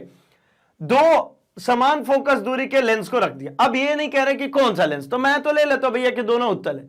तो ये क्या काम करते हैं, यहां से एक लाइट बीम जाएगी, अगर ये दूसरा वाला लेंस नहीं होता तो यहां पर इमेज बनाता, आई डैश कह लेता हूं, है ना। और लेकिन अगर ये है तो भैया ये यहीं पे जाकर के इंटरसेक्ट करके मान लीजिए इसको आई कह लेता हूं, या फिर एफ और एफ डैश लिख लीजिए। चलिए प्रतिबिंब क्यों लिख रहा, मैं कहता हूं कि भैया ये एफ डैश है और ये नया आया एफ, तो एफ और एफ डैश इसकी वैल्यू कितनी होती है, तो 1/f होता है हमारा 1/f1 + 1/f2। यहां पर दोनों का एफ समान है, तो मैं ऐसा कह सकता हूं क्या कि 1/f जो आएगा मुझे वो क्या मिलेगा भाई, तो एफ नेट कह लेता हूं इसको, कुल 1/f प्लस 1/f कितना हो जाएगा भाई, तो 2/f, मतलब एफ नेट कितनी होगी 2/f, तो एफ नेट कितनी हो जाएगी भैया, दोनों तरफ रेसिप्रोकल ले लीजिए, f/2। ये एफ नेट दोनों तरफ रेसिप्रोकल है ना, क्योंकि मुझे एफ नेट चाहिए और ये 1/f नेट था, तो ये कितना हो जाएगा f/2। तो ऑप्शन क्या दिख रहा है आपका भाई, f/2। C is the correct one. C जो ऑप्शन दिख रहा है ये कैसा है, बिल्कुल सही है, चलेगा। चलिए ठीक है, मतलब 29th का क्या मिल गया मुझे, सी आंसर। आगे बढ़ते हैं, क्वेश्चन नंबर 30 की तरफ चलते हैं, है ना। क्वेश्चन नंबर 30 कह रहे हैं एक उत्तल लेंस का ऊपरी आधा भाग को काला कर दिया गया है, तो उसके सामने रखी वस्तु के प्रतिबिंब, उसका आकार बढ़ेगा, आकार घटेगा, तीव्रता घटेगी, तीव्रता बढ़ेगी। देखिए ना, एक काम करता हूं ना, चलिए मैं बनाता हूं कुछ। यहां पे रखा एक ऑब्जेक्ट, रख सकता हूं, कोई समस्या नहीं। यहां से गई एक लाइट बीम यहां से जाती है, और ये लाइट बीम जो जाती है इसको जाकर के इंटरसेक्ट करेगी, ये बन गया प्रतिबिंब किसका भाई, तो ये इसका प्रतिबिंब बन गया, है ना। ये यहां पर कौन था, ए बी, तो इसका यहां प्रतिबिंब बन गया ए डैश बी डैश। अच्छा, ये जो लाइट चल करके जा रही होगी जो यहां पे प्रतिबिंब बना रही है, हमने तो सिर्फ और सिर्फ यहां पर 2 लाइनों से आपको शो कर दिया, सिर्फ और सिर्फ, है ना। ये किसको क्या कहते हैं भाई, बाउंड्री कंडीशन कहते हैं। सिर्फ और सिर्फ ये बाउंड्री कंडीशंस हमने आपको दिखा दी, लेकिन सिर्फ यही 2 लाइनें जाकर के इसको फॉर्म कर रही होगी क्या इमेज को, नहीं। लाइट बीम इधर से भी होकर के जा रही होगी, इधर से भी जा रही होगी, इधर से भी जाएगी, ये सभी जगह से होकर के जाएगी, और भी जाएंगे इधर से, और सब लोग मिलाकर के फोकसित होंगे एक जगह पे और इमेज बना रहे होंगे।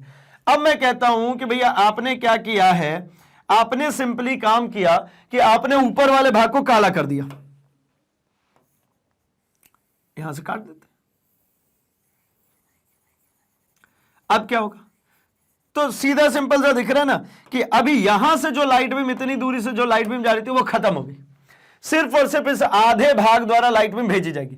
तो क्या इसे फुल इमेज नहीं बनेगी, क्या बनेगी ना। देखिए यहां से ये जो लाइट बीम जा रही होगी ये भी तो इमेज बना रही होगी, ये देखिए यहां से ऐसा होकर के जो लाइट बीम जाएगी ये भी तो यहां इमेज बना रही होगी, तो मतलब यहां से जाने के बाद भी ये भी तो बना रही होगी, यहां से जाने के बाद में ये जो है ये रुक गई, लेकिन बाकी तो बना रहे। लेकिन क्या हुआ, जो बहुत सारे लाइट में मिलकर बना रहे अब आधे रह गए, ये आधा कट गया, तो इसका मतलब क्या है, इसकी जो तीव्रता रहेगी, ये जितने इंटेंसिटी की लाइट बननी चाहिए, जितने इंटेंसिटी का प्रतिबिंब बनना चाहिए उससे कम हो जाएगा। तो क्या कहूं मैं कहता हूं तीव्रता घटेगी, आकार में कोई चेंज नहीं होगा, आकार तो देखिए वही उतने का उतना है, सिर्फ और सिर्फ क्या हो जाएगी भाई, इसकी जो तीव्रता है, जो इंटेंसिटी है वो घट जाएगी, क्योंकि जितने प्रकाश वहां पहुंचने चाहिए उतने नहीं पहुंच रहे, कुछ को हमने रोक दिया।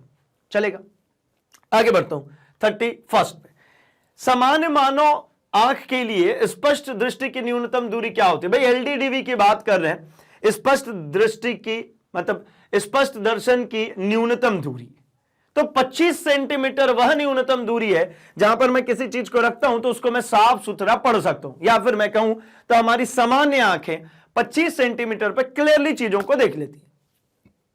दूसरी लैंग्वेज में कहें तो इसको यह भी कहते हैं, यह हमारा नियर पॉइंट, निकट बिंदु आंख का जो होता है वो 25 सेंटीमीटर, और जो दूर बिंदु होता है आंख का वो क्या होता है भाई, वो इनफाइनाइट होता है, अनंत होता है, स्वस्थ आंखों के लिए, है ना, अपने जैसे स्पेक्स लगे लोग के लिए नहीं, ठीक है। तो अपने लिए क्या हो जाता है भाई, आपको पता ही होगा क्या, कि जो दूर बिंदु है वो पास आ चुका है हमारा, है ना, मतलब दूर की चीजें दिखती नहीं, इसलिए स्पेक्स लगाते, पास की दिखती है, ठीक। खैर 25 सेंटीमीटर होता है भाई स्पष्ट दर्शन की न्यूनतम दूरी, किसके लिए, सामान्य आंख के लिए, जो बिल्कुल स्वस्थ है उनके लिए। चलिए 30 सेकेंड की बात करते हैं। उत्सर्जी फोटो इलेक्ट्रॉन की ऊर्जा निर्भर करती है किस पर, तो उत्सर्जी जो फोटो इलेक्ट्रॉन होती है ना, फोटो जो इलेक्ट्रॉनिक एमिशन की हम बात करते हैं, तो भाई उत्सर्जी फोटो इलेक्ट्रॉन की ऊर्जा हमेशा जो निर्भर करती है वो करती है प्रकाश के तरंग दैर्ध्य पे, ठीक है, उसकी तीव्रता पे नहीं, इंटेंसिटी पे नहीं, ठीक है। तो ऊर्जा हमेशा, काइनेटिक एनर्जी हमेशा उसके तरंग दैर्ध्य पे निर्भर करती है, गतिज ऊर्जा तरंग दैर्ध्य पे। अगला अल्फा कण क्या है भाई, अल्फा कण, तो अल्फा कण एक भारी कण भी मानते हैं, और ये अल्टीमेटली पता है हीलियम का नाभिक होता है, अल्टीमेटली अल्फा कण जो है ये हीलियम का नाभिक होता है, ठीक है। तो क्या मिला भाई, अल्फा कण जो है यह है हीलियम का नाभिक, बात समझ में आ गई होगी, क्या है ये, हीलियम का नाभिक होता है, ठीक है। चलिए आगे बढ़ता हूं 34th क्वेश्चन में। ट्रांजिस्टर में पीएन जंक्शन की संख्या कितनी हुई? अब ट्रांजिस्टर है भाई, तो ट्रांजिस्टर हमको पता है कितने तरीके के ट्रांजिस्टर है। तो ट्रांजिस्टर दो तरीके के हमने पढ़े, एक एनपीएन और एक कौन से भाई, तो पीएनपी। कितने जंक्शन आपको दिख रहे हैं? तो एक आपको दिख रहा है यहां पर एनपी जंक्शन मिलेगा और एक यहां पर पीएन जंक्शन मिलेगा। उसी तरीके से यहां पर एक पीएन जंक्शन मिलेगा और एक यहां पर क्या मिलेगा, एनपी जंक्शन मिलेगा। तो कितने जंक्शन होते हैं? दो, एक ये और एक ये। टोटल कितने पीएन जंक्शन होते हैं? दो। अच्छा, एनपी जंक्शन और पीएन जंक्शन से कोई फर्क नहीं पड़ता भाई, है ना, वो सेम होते हैं। मेन कनेक्शन का फर्क पड़ता है कि आप कैसे कनेक्शन बनाते हैं। तो कितने होते हैं? दो होते हैं। बी ऑप्शन जो है वो बिल्कुल सही है ना। 34th का कौन सा ऑप्शन भाई? बी ऑप्शन सही है। आगे बढ़ते हो क्वेश्चन नंबर 35 पे। ट्रांजिस्टर के धारा गुणांक अल्फा तथा बीटा का संबंध क्या है? तो भाई ये तो डायरेक्ट है, अल्फा और बीटा धारा गुणांक के लिए क्या होता है भाई? तो alpha is equals to beta upon 1 plus beta, है ना। ये डायरेक्टली ही है, ये हमने डराइव करा है क्या भाई? जब आपने इसकी पढ़ाई कर रहे होंगे तब आपने इसको जरूर डराइव किया, क्या? Beta upon 1 plus beta. ये धारा गुणांक है किसका? ट्रांजिस्टर का। ठीक है, चलिए आगे बढ़ते भाई 36 क्वेश्चन पे। तप्त धारा एमीटर में क्या होता है? धारा डायरेक्टली प्रोपोर्शनल होता है विक्षेप के, प्रतिरोध विक्षेप के डायरेक्टली प्रोपोर्शनल होता है, धारा विक्षेप के स्क्वायर के, प्रतिरोध विक्षेप के स्क्वायर। एक बात समझिए, तप्त धारा एमीटर में सिंपल सी बात है भाई, हीट मतलब ये किसके ऊपर बेस्ड है? हीट के ऊपर, है ना। जैसे ही रेजिस्टेंस के पास मतलब करंट जाता है, रेजिस्टेंस हाई होता है, रेजिस्टेंस हाई होने के कारण क्या होता है भाई? तो उसके अंदर टेम्परेचर बढ़ना शुरू हो जाता है, ठीक है ना। क्या हो जाएगा? टेम्परेचर बढ़ना शुरू हो जाएगा और प्रतिरोध उसका जो होगा, टेम्परेचर बढ़ रहा है तो भैया प्रतिरोध जो है वो कैसा रखेंगे भाई? जो आप यूज कर रहे होंगे वहां पर रेजिस्टेंस वो फिक्स होगा, है ना। उसमें क्या करेंगे भाई? तो धारा का मान धीरे धीरे क्या होता जाएगा? चेंज होता जाएगा। तो अल्टीमेटली जैसे जैसे टेम्परेचर बढ़ता है, ठीक है ना, हीट रेजिस्टेंस भाई जितना है, अगर उसमें धारा प्रवाहित ज्यादा होगा तो ज्यादा वहां पर जनरेट क्या होगी? तो वहां पर ज्यादा जनरेट होगी हीट, और हीट जितनी ज्यादा जनरेट होगी उसके ही अकॉर्डिंगली हमको विक्षेप देखने को मिलेगा। मतलब किसके समानुपाती हो गया भाई? तो सीधे सीधे धारा के समानुपाती हो गया। ज्यादा धारा ज्यादा विक्षेप, कम धारा कम विक्षेप, भाई एमीटर है। ठीक, चलिए 37 में आते हैं। एलआर परिपथ का शक्ति गुणांक कितना होता है? तो एलआर सर्किट का शक्ति गुणांक जो होता है ना, वो कितना होगा भाई? तो अगर इसमें बात करूं तो सिंपल है, शक्ति गुणांक पावर फैक्टर, ठीक है, कितना देखने को मिलता है? तो ये हो जाएगा हमारा R upon under root of R square plus X L का स्क्वायर, ठीक है। अच्छा, एक्सएल ना लिखते हुए हम सीधे ओमेगा एल लिख ही देता हूं, है ना। एक्सएल मतलब समझ ही गए होंगे भाई, एक्सएल क्या होता है? एक्सएल जो होता है इसका मतलब होता है क्या? देखिए मैं यहां लिख देता हूं, रेजिस्टेंस अपॉन में इंपेडेंस, यही होती है ना, ठीक है। प्रतिरोध अपॉन में प्रतिबाधा, ठीक है। Resistance upon impedance, R upon में जेड। और जेड की बात अगर करते हैं एलआर सर्किट में, एल और ये रही इसके साथ में कौन सी सर्किट भाई? तो ये हो गई हमारी एलआर सर्किट। एलआर सर्किट में जब आप बात कर रहे होंगे तो एलआर सर्किट में, है ना, एलआर सर्किट में यहां पर इसके अलोंग जो रेजिस्टेंस होता है उसको आर ही लिखते हैं, लेकिन एल के अक्रॉस जो रेजिस्टेंस होता है उसको क्या लिखते हैं? एक्सएल। और एक्सएल किसके बराबर होता है? ओमेगा एल के, ठीक है ना। एक्सएल किसके बराबर? ओमेगा एल के। तो भैया यहां पर कितना मिल जाएगा? R upon R square plus omega, मतलब इन दोनों का अगर आप जेड इंपेडेंस निकालते हैं तो इंपेडेंस एलआर सर्किट का होता है under root of R square plus XL का स्क्वायर, और ये ऊपर आर तो चली रहा। एक्सएल की जगह क्या हो जाएगा भाई? ओमेगा एल होता है एक्सएल की जगह, तो ओमेगा एल का square, omega square L square. Option दिख रहा होगा आपको, बिल्कुल सी ऑप्शन। और ये एलसीआर आरसी एलसी, है ना, प्योरली रजिस्टिव प्योरली कैपेसिटिव, ये भैया बहुत इंपॉर्टेंट है ना। आपके जो थ्योरेटिकली भी बात करें तो ये बहुत इंपॉर्टेंट है, ये तो बिल्कुल घोंटी जाना अपने को, और ये आसान भी होता है भाई। आगे बढ़ते 38 क्वेश्चन पे। निम्नलिखित में किसका वेधन क्षमता अधिकतम होता है? कौन है जिसका वेधन क्षमता मतलब ज्यादा दूर तक पेनिट्रेट करती है भाई? तो सबसे ज्यादा पेनिट्रेशन गामा किरणों का होता है, ठीक है। अल्फा बीटा से भी ज्यादा कौन सी भाई? तो गामा किरणें सबसे ज्यादा पेनिट्रेट करती हैं। तो सबसे ज्यादा पेनिट्रेशन किसका? डी, गामा किरणों का। ठीक, चलिए आगे बढ़ता हूं मैं जरा 39th क्वेश्चन के ऊपर। कहते हैं कि द्रव्यमान संख्या ए तथा नाभिक के त्रिज्या आर के बीच में क्या संबंध होता है। भाई ये जो नाभिक की जो त्रिज्या होती है आर, ये डायरेक्टली प्रोपोर्शनल होता है किसके, जो द्रव्यमान संख्या है उसके क्यूब रूट के। मतलब ए की पावर कितना लिख लो 1/3, क्यूब रूट मतलब तो यही होता है। ये अल्टीमेटली क्या होता है, R square proportional to A, sorry R cube proportional to A. जब ये हटता है तो अल्टीमेटली ये क्या बनाता है भैया, तो ये बनाता है a to the power 1/3। ठीक है, चलेगा क्या, radius equals to directly proportional, radius is directly proportional to जो द्रव्यमान संख्या उसका थर्ड रूट। ठीक है ना, 1/3 मतलब क्या होता है, ये r proportional to third root है, थर्ड रूट ऑफ ए। ठीक है, चलिए आगे बढ़ता हूं मैं 48th क्वेश्चन पे। सूर्य की ऊर्जा का कारण कौन है, सूर्य के अंदर जो ऊर्जा है उसका कारक कौन है भाई, किसके कारण होता है। तो पता है सूर्य में क्या होता है भाई, नाभिकीय संलयन। दो हाइड्रोजन मिलकर के एक भारी नाभिक का निर्माण करते हैं, एक हीलियम का निर्माण करते हैं। और जैसे ही नाभिकीय संलयन होता है उसमें से खूब सारी ऊष्मा निकलती है, खूब सारा लाइट निकलता है, और वही प्रकाश के रूप में और ऊष्मा के रूप में हमारे पृथ्वी पर आता है। तो क्या है, नाभिकीय विखंडन, गैसों का जलना, नाभिकीय संलयन, इनमें से कोई नहीं, सी ऑप्शन भाई, नाभिकीय संलयन।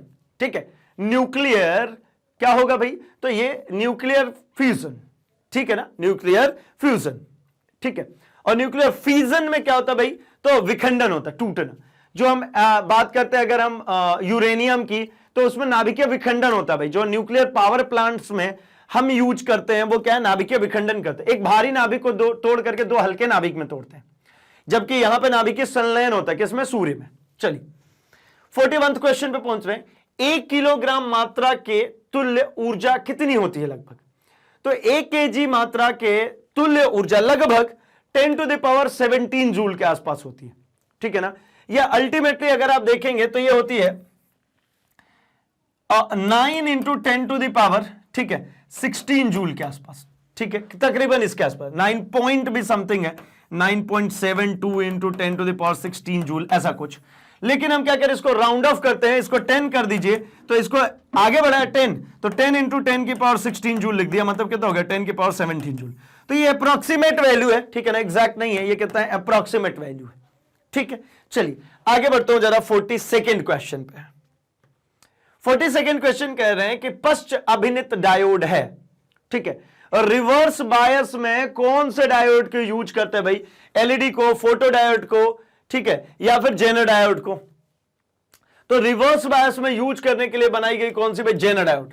ठीक है, कौन सी diode, zener diode. Zener diode का क्या काम होता है भाई, तो zener diode reverse bias characteristics के लिए बनाई गई थी। क्या करते हैं, इसमें डोपिंग कर दी जाती है, और कितनी डोपिंग, डोपिंग मतलब अशुद्धियां मिला दी जाती है, ताकि ये रिवर्स बायस में जो नॉर्मल पीएन जंक्शन डायोड ये कैरेक्टरिस्टिक शो कर रहा था, जीनर डायोड क्या करने लगता है भाई, तो जीनर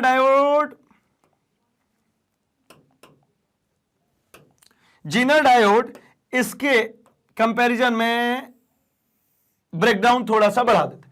जो ये किसके लिए भाई, ये नॉर्मल पीएन जंक्शन डायोड, ये कौन सी है, नॉर्मल पीएन जंक्शन डायोड। और ये किसके लिए बात करें हम, तो ये बात करें जीनर डायोड के लिए। ठीक है ना, किसके लिए, जेनर डायोड। जेनर में क्या होता है, तो ये जो ब्रेकडाउन हो गया है ना, ये जो यहां पर ब्रेकडाउन हो गया, जो खत्म हो गया भैया ये रिवर्स बायस में कनेक्ट करते समय, वो जेनर डायोड के केस में क्या हो जाएगा, थोड़ा सा वेरिएट होगा। जैसे पीएन जंक्शन डायोड हो या जीनर हो, दोनों का फॉरवर्ड बायस कैरेक्टरिस्टिक सेम होता है, लेकिन ये reverse bias characteristics Zener diode का थोड़ा सा और वेरिएटेड होता है, ब्रेकडाउन थोड़ा सा आगे चल करके होता है जेनर डायोड का नॉर्मल पीएन जंक्शन डायोड से, इसीलिए इसको रिवर्स बायस डायोड भी कहते हैं, मतलब ऑप्शन नंबर ए। आगे बढ़ते हैं 43rd पे।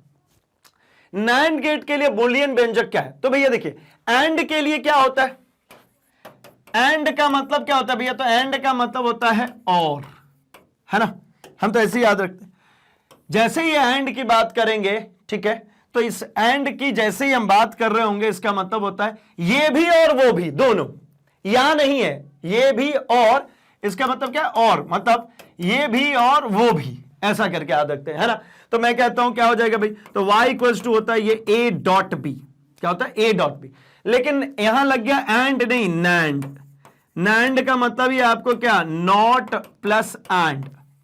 तो भैया y इज इक्वल्स टू क्या मिल गया, तो y a डॉट बी का बार, तो y equals to a dot B का bar, a is the correct one, y equals to a dot B का बार। बार का मतलब क्या भाई, नॉट, नॉट का मतलब क्या, उसको रिवर्स कर देंगे, उल्टा कर देंगे। बात समझ में आ गई होगी 43rd की भी। 44th पे आता हूं मैं जरा, मानव नेत्र का विभेदन क्षमता कितना होता है। तो भाई मानव नेत्र का जो विभेदन क्षमता है वो है 1 मिनट का, 1 मिनट, 1 मिनट। तो मतलब ये तकरीबन कितना होगा, 60 सेकंड, तकरीबन क्यों, एग्जैक्ट 60 सेकंड।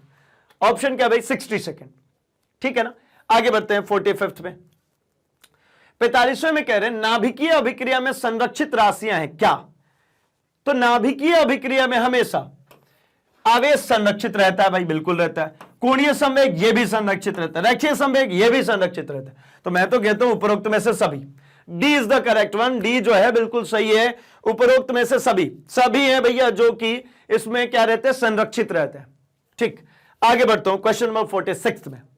निम्नलिखित में से किसका अपवर्तनांक सबसे ज्यादा होता है। तो भैया प्रकाश की चाल जिसकी सबसे कम होगी, जिसमें प्रकाश की चाल सबसे कम होगी उसका अपवर्तनांक ज्यादा होगा। और ऐसा कौन है जो सबसे चमकदार हो, भाई लाइट जिसमें से ज्यादा देर तक ट्रैवल करेगी वो सबसे ज्यादा चमकदार होगा। और सबसे ज्यादा चमकदार इनमें से कौन सा दिख रहा है, तो मुझे तो हीरा दिख रहा है। ये सबसे महंगा बिकता है, काय के लिए, ऐसी थोड़ी, सबसे ज्यादा चमकदार दिखने के कारण ही तो महंगा बिकता है। तो मतलब सी इज द करेक्ट वन, चलेगा। और ये तो 10th का क्वेश्चन है ना, 12th में पता नहीं कैसे आ गया, चलिए ठीक है। बट ऐसा नहीं कि 12th में नहीं आता, आता है भाई, 12th में भी आता है। ये कुछ ऐसे क्वेश्चन है जो दोनों ही क्लास में कॉमनली चलते रहते हैं। चलिए 47th पे आता हूं। दो प्रकाश स्रोत संबद्ध होता है जब उनके बीच का कालांतर कितना हो। तो देखिए अगर दो प्रकाश स्रोत संबंध है, संबद्ध होने का मतलब क्या होता है भाई, कोहेरेंट है, एक साथ चल रहे हैं। तो भैया कैसे होंगे, जब दोनों मतलब इनके बीच में कालांतर कैसा रहे, कांस्टेंट रहे, चेंज ना हो। ठीक है, अगर वो अपरिवर्तित रहे, ठीक है ना, परिवर्तित नहीं हो, तो भैया क्या रहे, कांस्टेंट हो, चेंज ना हो, तो हमेशा ये कैसे रहेंगे भाई, दो प्रकाश स्रोत एक ही कला संबंध में, स्रोत एक ही कला संबंध में होंगे, ठीक है ना, कोहेरेंट टाइप के। 48 की बात करते हैं भाई, गर्म करने पर अर्धचालकों का प्रतिरोध क्या होता है। तो देखिए ना, हमने बात करी थी चालक में कि चालक में क्या होता है भैया, जैसे ही आपने उसको टेम्परेचर दिया है ना, जैसे ही आपने क्या किया, टेम्परेचर दिया, तो टेम्परेचर देने पे चालक में क्या हो जाता है भाई, तो चालक में टेम्परेचर देने पर रेजिस्टेंस का जो मान है, रेजिस्टेंस का जो मान है ये बढ़ता है। क्या होता है, बढ़ता है। लेकिन इसमें अर्धचालक की अगर आप बात करेंगे तो अर्धचालक में जैसे ही आप टेम्परेचर बढ़ाते हैं, इसके कारण जो बॉन्ड्स होते हैं वो ब्रेक होने लगते हैं। अब बॉन्ड टूटेगा तो नए इलेक्ट्रॉन होल पेयर जनरेट होंगे, और नए इलेक्ट्रॉन होल पेयर जनरेट होंगे तो चार्ज कैरियर्स की संख्या बढ़ेगी, बढ़ेगी मतलब धारा का मान बढ़ेगा, और प्रतिरोध का मान क्या होगा, घटेगा। तो क्या होके जाएगा ऑप्शन भाई, इसका ऑप्शन हो जाएगा कि घटेगा, है ना। प्रतिरोध का मान क्या हो जाता है, इसके केस में घटना शुरू हो जाता है। चलिए भाई, तो बढ़ते हैं अगले क्वेश्चन, क्वेश्चन नंबर 49 पे। एंड यहां पर हम डिस्कस करने वाले हैं विद्युत चुंबकीय प्रेरण में प्रेरित आवेश स्वतंत्र होते हैं। किससे स्वतंत्र होंगे भाई, क्या फ्लक्स के परिवर्तन से, समय से, कुंडली के प्रतिरोध से, या नॉन ऑफ दिस, मतलब इनमें से कोई नहीं। विद्युत चुंबकीय प्रेरण की जब हम बात करते हैं तो देखिए ना, हमारे पास में एक मैग्नेट होगा, और मान लीजिए एक कुंडली हो गई। इस कुंडली में जब मैं मैग्नेट को इसके करीब लेकर के जाता हूं तो क्या करता है, आवेशों को ये मूव कर देता है, आवेशों को विस्थापित करता है। तो विस्थापित आवेश की बात हो रही है, मतलब जो प्रेरित आवेश हो रही है उसकी बात कर रहे हैं। ये किससे स्वतंत्र होंगे, तो भैया इस कुंडली के जो प्रतिरोध होगी, रेजिस्टेंस होगी, उससे ये फ्री होंगे। C is the correct one. Now over to question number 50। 50वें क्वेश्चन पे आता है भैया, हाफ सेंचुरी लग गई अब। फैराडे का विद्युत चुंबकीय प्रेरण का नियम किसके संरक्षण का परिणाम है। फैराडे का जो विद्युत चुंबकीय प्रेरण है, क्या है भैया विद्युत चुंबकीय प्रेरण फैराडे का, तो इन्होंने कहा था कि अगर किसी कुंडली में विद्युत फ्लक्स को चेंज कराते हैं तो rate of change of flux is directly proportional to EMF induced. मतलब क्या भाई, जो फ्लक्स परिवर्तन की दर है वो समानुपाती होता है कुंडली के परितः जो विभवांतर आएगा, जो इलेक्ट्रोमोटिव फोर्स आएगा, बेसिकली विद्युत वाहक बल के। इन्होंने क्या कहा था, इन्होंने कहा था कि भैया मैं ऐसे लिख रहा हूं, φ2 - φ1 अपॉन टी, ये डायरेक्टली प्रोपोर्शनल होता है किसके, ईएमएफ के, ईएमएफ इंड्यूस्ड के विद्युत वाहक बल के। ये किसके संरक्षण का परिणाम, क्या आवेश, ऊर्जा, या चुंबकीय क्षेत्र। तो अल्टीमेटली मैग्नेटिक फील्ड जो रहती है उसके उसके संरक्षण के कारण होता है। तो क्या हो जाएगा इसका आंसर भाई? इसका आंसर होगा सी, चुंबकीय क्षेत्र। ठीक, आगे बढ़ता हूं 51वें पे। प्रोटॉन का विराम में द्रव्यमान कितना होगा? जो प्रोटॉन है उसका विराम में द्रव्यमान, तो ये तो घर से याद है, सीधे सीधे 1.6 इंटू 10⁻⁻27 किलोग्राम, है ना। चलिए चेक कर लेते भाई, बिल्कुल सही है, डी बिल्कुल सही है। अच्छा, बढ़ते अपने 50 सेकेंड्स पे। 4 डायोप्टर क्षमता के लेंस की फोकस दूरी क्या होगी? तो भाई जैसे कि मेरे को पता है, पावर ऑफ लेंस, क्षमता जो होती है वो क्या होती है? 1 फोकल लेंथ होती है, ठीक है ना, 1 फोकल लेंथ। अगर मैं इसको करना चाहूं तो P equals to 4 dioptre given है ना, तो F इक्वल्स टू क्या हो जाएगा? 1/P, मतलब 1/4, और 1/4 कितना होता है? 0.25 मीटर, है ना, 0.25 मीटर। अच्छा, अगर इसी की बात अगर सेंटीमीटर में कर रहे होते तब क्या होता? तो नथिंग, है ना। अगर इसकी मैं बात करता तो ये 100/P हो जाता, मतलब 100 बटा में कितना भाई? तो 100 बटा में 4, यानी 25 सेंटीमीटर। ऑब्वियसली मीटर से सेंटीमीटर में जाएंगे, 100 से गुणा कर दीजिए 0.25 में, 25 सेंटीमीटर। ठीक है, तो क्या होगा? ऑप्शन दिख रहा है क्या? बिल्कुल दिख रहा है भाई, ए इज द करेक्ट वन। चलिए, अगर आपने भी ये सही लगाया है तो बिल्कुल सही बात है भाई। अगले क्वेश्चन में बढ़ते हैं, क्वेश्चन नंबर 53 पे, एंड जल्दी से इसका आंसर कर दीजिए भाई।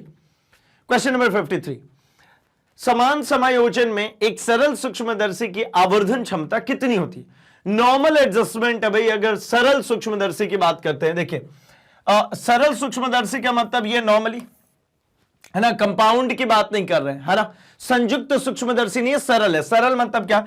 अगर इसके फोकस और पोल के बीच में किसी ऑब्जेक्ट को रखा होगा आपने, तो इससे जो प्रतिबिंब बनती है वो प्रतिबिंब इसी के पीछे बनती है, यहां पर बनती है आवर्धित बनती।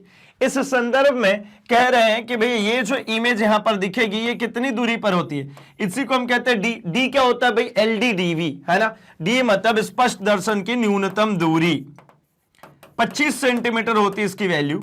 ठीक है, तो ये हो गया डी। और इसकी focal length, this is F, यहां पर भी फोकस के अंदर रखा होगा। अगर मैं इसको F कहता हूं तो इसको F डैश कह लेता हूं। तो इस केस में जब हम सॉल्व करते हैं कितना आता है भाई? 1/D/F। कितना आता है ये? 1 प्लस D/F। कौन सा ऑप्शन दिख रहा है? First, A is the correct one. ठीक है, आगे बढ़ते हैं अगले क्वेश्चन पे, क्वेश्चन नंबर 54 पे। अवरोध के किनारे प्रकाश का मुड़ना क्या कहलाता है? जैसे हम ऐसे कह रहे हैं कि भैया ऐसी एक कोई अवरोध है, ठीक है, और यहां से एक लाइट बीम जा रही है। अब यहां से जाकर के अगर मैं ऐसा बनाऊं इसको, तो ये इस तरीके से मेरे को देखने को मिलेगा। ये अल्टीमेटली क्या है? ये यहां से किनारे से मुड़ना, किसी शार्प एज से जाकर के मुड़ जाना, प्रकाश का कौन सा बिहेवियर है? क्या व्यतिकरण है, विवर्तन है, परावर्तन है, अपवर्तन है? अपवर्तन में क्या होता है भाई? इसमें बेंडिंग ऑफ लाइट होता है, प्रकाश एक माध्यम से दूसरे माध्यम में जाती है तो मुड़ जाती है। परावर्तन, प्रकाश किसी सतह से टकरा के वापस उसी माध्यम में लौट आती है तो परावर्तन कहलाती है। ठीक है, व्यतिकरण का मतलब जब दोनों वेव्स मिल करके एक तीसरी वेव का निर्माण कर दे तो व्यतिकरण। अल्टीमेटली ऑप्शन क्या बचा? ऑप्शन नंबर बी, विवर्तन। क्या हो जाएगा? ऑप्शन नंबर बी, विवर्तन। विवर्तन मतलब किसी शार्प एज से जाकर के प्रकाश का मुड़ जाना, टकरा करके मुड़ जाना कहलाता है विवर्तन। क्वेश्चन नंबर 55 पे आते हैं। हीरा के लिए क्रांति कोण कितना होगा? है ना, डायमंड के लिए क्रांति कोण, क्रिटिकल एंगल की वैल्यू कितनी होगी? तो डायमंड की क्रिटिकल एंगल की वैल्यू होती है भैया 24.41। कितनी? 24.41। क्रांति कोण क्या होता है भाई? तो ये वो एंगल है जिसके बाद अगर आपने एंगल ऑफ इंसिडेंस को बढ़ा दिया तो रिफ्रैक्शन बिकम्स रिफ्लेक्शन। जो परावर्तन हो रहा है वो अपवर्तन में चला जाएगा, पूर्ण आंतरिक परावर्तन होने लगेगा, है ना। तो हम कैसे निकालते हैं इसको? Sine C is equals to क्या हो जाएगा भाई? 1/sin R। ठीक है, या क्रांति कोण की अगर मैं बात करूं तो क्रांति कोण क्या है? क्रांति कोण अल्टीमेटली क्रिटिकल एंगल जो है ये इसी प्रकार से आएगी भाई, कितना? 24.41 डिग्री। कांच के समांतर सतह की पट्टी का फोकस दूरी कितना होता है? अगर कांच के समांतर सतह हो, मतलब ऐसी एक सतह है, बिल्कुल ऐसी सतह, इसकी फोकल लेंथ कितनी होगी? तो क्या ये कोई कर्व? देखिए, अगर ये ऐसा कर्व होता है तो मैं कहता हूं कि भैया ये इसका क्या हो गया भाई? ये इसका रेडियस है, ये रेडियस है, तो यहां कहीं पे इसका फोकस हो जाएगा मिड पॉइंट पे। लेकिन ये कहां पे भैया? इसका कर्व, इसका कोई कर्व नहीं है, तो इसका सेंटर कहां होगा? अनंत पे। तो फोकस भी कहां होगा? अनंत पे।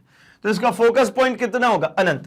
अगर एक पैरेलल लाइन, एक सीधी रेखा है, तो उसका सेंटर कहां माना जाता है? अनंत पे भाई। तो इसका भी आंसर हो जाएगा क्या? अनंत। Over to 57th। ये तो डायरेक्ट है भाई। पतले प्रिज्म द्वारा न्यूनतम विचलन कोण कितना होता है? तो पतले प्रिज्म द्वारा न्यूनतम विचलन कोण का मान होता है a म्यू -1। कितना होगा? a म्यू -1, है ना। जब थिन प्रिज्म हो, बहुत ही पतला प्रिज्म हो, तो उसमें विचलन कोण का जो मान होता है ना, वो होता है a म्यू -1। अच्छा, ये बनता कैसे भाई? तो जैसे आपको ध्यान में है कि डेल इज इक्वल टू हम क्या लिखते हैं भाई? तो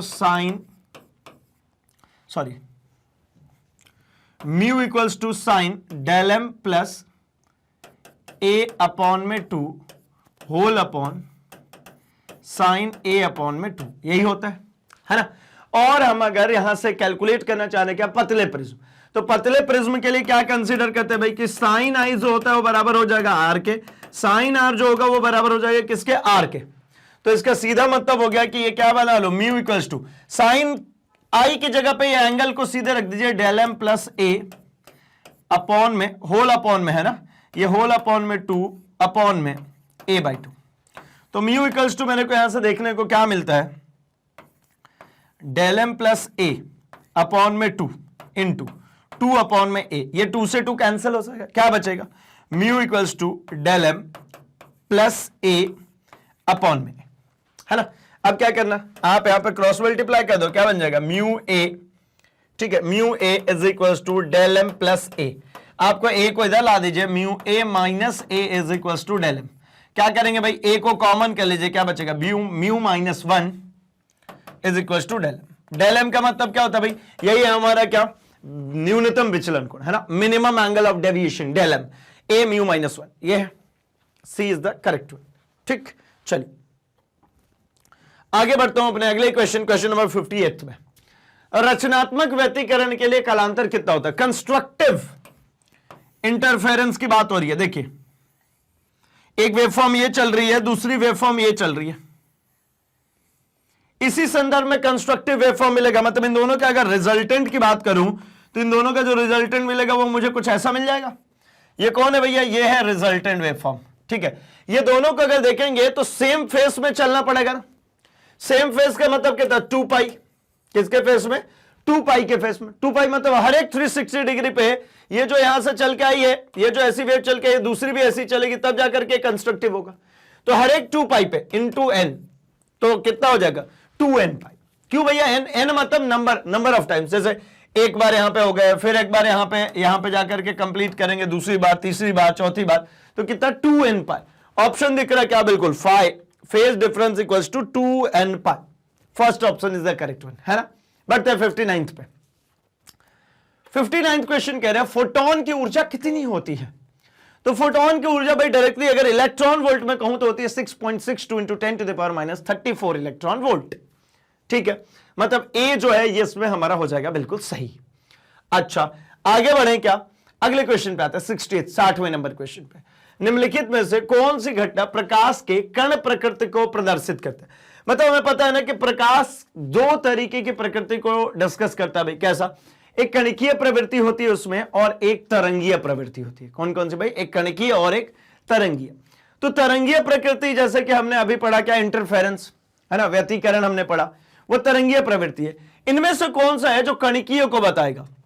जैसे प्रकाश का ध्रुवण बोले, ये भी वेव नेचर है इसका। कैथोड किरण का निकलना वेव नेचर है। तो प्रकाश का जो विद्युत प्रभाव है ये हमारा कणिकीय प्रवृत्ति है।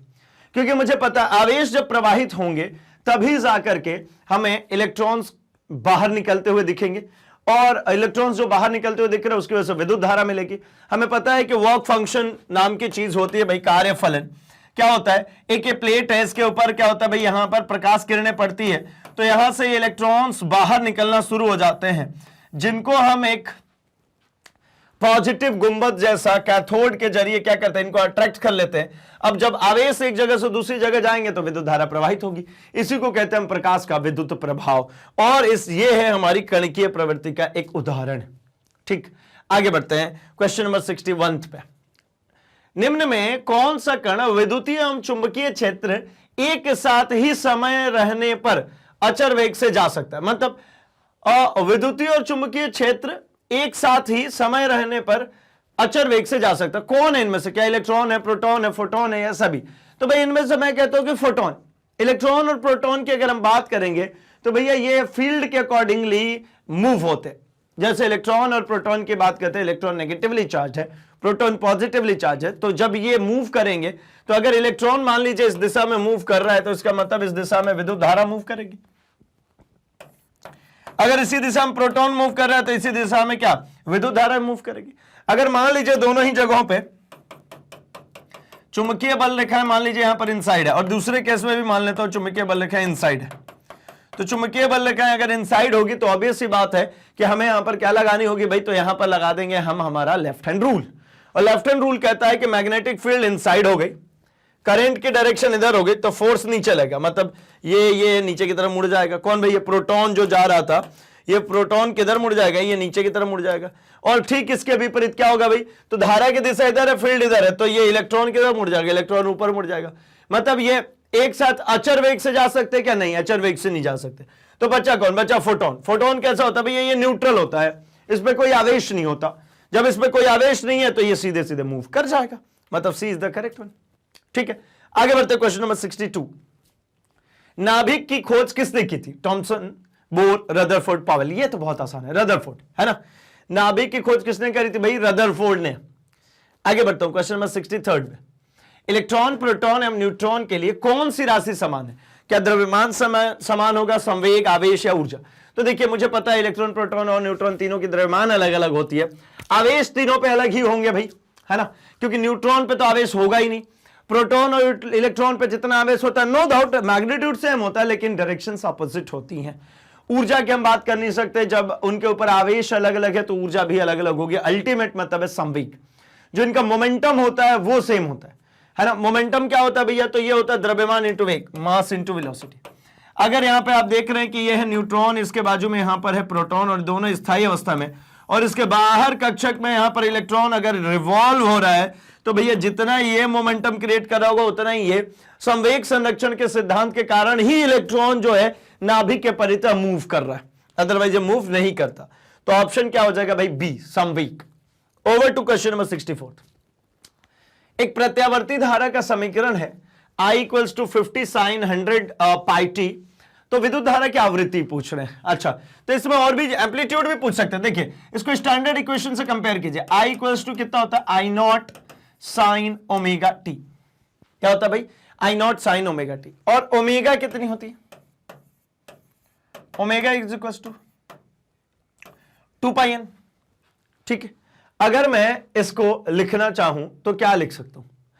सिंपली मेरे को फ्रीक्वेंसी चाहिए, मतलब एन की वैल्यू मेरे को चाहिए, तो एक काम करिए, सिंपली इसको कंपेयर करूं तो देखिए, चूंकि omega t is equals to, इस इक्वेशन को कंपेयर कर रहे हैं, बस कंपैरिजन में आपको क्या दिख रहा है? ओमेगा टी की जगह पे कितना लिखा हुआ है? 100 पाई टी रख देता हूं। ठीक है, अब ओमेगा की जगह पे क्या रखना भाई? तो ओमेगा की जगह पे रख दीजिए 2n pi into t is equals to 100 pi t. T pi cancel, 2 से ये 50 टाइम्स में कैंसिल, n की वैल्यू कितने आएगी? 50 हर्ट्ज, यानी कितने का? ये 50 हर्ट्ज। ठीक है, कितने का हो जाएगा भाई? विद्युत की आवृत्ति 50 हर्ट्ज। ये क्या है भाई? ये 50 हर्ट्ज। ठीक है, ऑप्शन में ये सभी हर्ट्ज है। कितना हो जाएगा भाई? 50 hertz. A is the correct one. ठीक है ना, कौन सा मिला? ए। ठीक है, आगे बढ़ता हूं क्वेश्चन नंबर 65 में। जर्मेनियम बैंड का अंतराल इलेक्ट्रॉन वोल्ट में कितना होता है? देखिए हमें पता है ना, दो तरीके के हमारे पास में अवेलेबल है। क्या भाई? सेमीकंडक्टर्स, एक जर्मेनियम है और दूसरा है सिलिकॉन।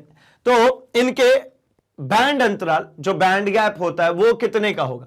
तो 0.7 होता है जर्मेनियम का। ठीक है, और सिलिकॉन का जो होता है भाई वो होता है 0.3।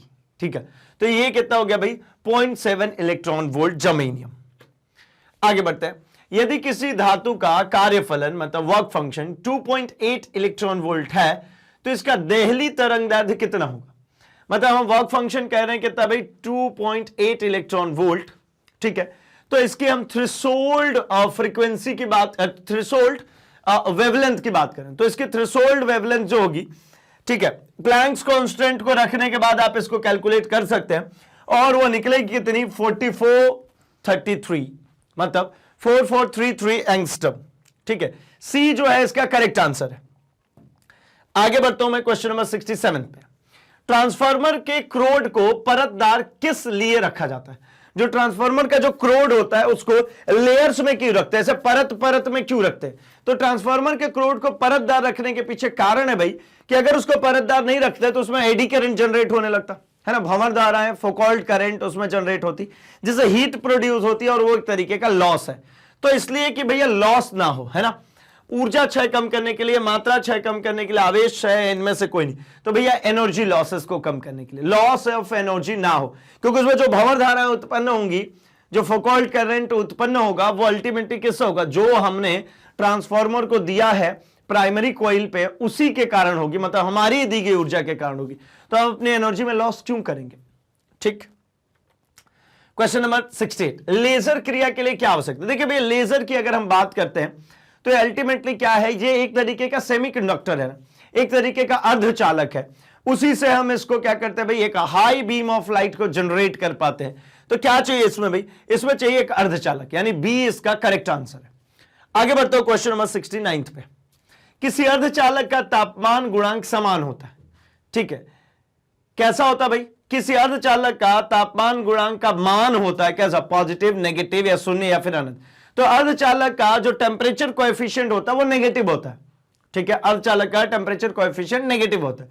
टेम्परेचर बढ़ाएंगे तो रेजिस्टेंस उसमें कम होता है, धारा का मान बढ़ने लगता है। जबकि अगर चालक की बात करते हैं, टेम्परेचर कोएफिशिएंट तो पॉजिटिव होता है, उसमें तापमान बढ़ाएंगे चालक में तो उसमें प्रतिरोध का मान बढ़ने लगेगा और धारा का मान कम हो जाएगा। किंतु यहां पर क्या होता है, अर्धचालक में जैसे ही आप टेम्परेचर बढ़ाते हैं, इलेक्ट्रॉन होल पेयर्स फ्री होने शुरू हो जाते हैं, और जब फ्री होंगे तो नंबर ऑफ चार्ज कैरियर्स, मतलब आवेश वाहक जो है उनकी संख्या क्या हो जाएगी? बढ़ जाएगी। जैसे ही आवेश वाहकों की संख्या बढ़ती है, इसका मतलब प्रतिरोध कम हो गया, विद्युत धारा का मान बढ़ जाएगा। तो क्या है भाई? नेगेटिव है, बी इसका करेक्ट आंसर है। ठीक है, बढ़ते क्वेश्चन नंबर 70वें क्वेश्चन पे, है ना, और होपफुली कि हम बढ़ रहे हैं किसकी तरफ भाई? हमारे आखिरी क्वेश्चन की तरफ। एक रेडियो एक्टिव तत्व की अर्ध आयु, है ना, हाफ लाइफ जो एक रेडियो एक्टिव एलिमेंट की दी गई है वो 1600 वर्ष है। तो इसकी माध्य आयु क्या होगी? मतलब इसकी जो एवरेज एज होगी वो कितनी होगी भाई? जब 1600 वर्ष किया है, इसकी अर्ध आयु है यानी हाफ लाइफ है, तो इसकी जो माध्य आयु होगी वो हो जाएगी, ये इसकी 2309। कितनी हो जाएगी भाई? 2309। मतलब हमारा ऑप्शन नंबर ए 2309 वर्ष इसकी हो जाएगी एवरेज एज। तो चलिए भाई, यहां तक के हमने 70 जो क्वेश्चन से 70 जो एमसीक्यूज थे, जिनमें से सिर्फ और सिर्फ 35 आपको करने आपके बोर्ड एग्जामिनेशंस के लिए, एंड जो फर्स्ट 35 क्वेश्चंस आप सॉल्व करेंगे उसी को बोर्ड में चेक किया जाएगा, उसके बाद के क्वेश्चंस को कवर अप नहीं किया जाएगा, चाहे आपने शुरू के 35 गलत करे या सही करे। ऐसा इंस्ट्रक्शन जो सबसे शुरू में था वहीं पर दे दी गई थी। एंड साथ ही साथ एक बात और समझते चले कि ये OMR में आपको फील करके पहले ही सबमिट करना है, मतलब ये OMR में पहले ही आप फिल कर चुके होंगे। इसके बाद किसकी बारी है? तो इसके बाद खंड ब की बारी है, जहां पर हम बात करेंगे सब्जेक्टिव क्वेश्चंस की।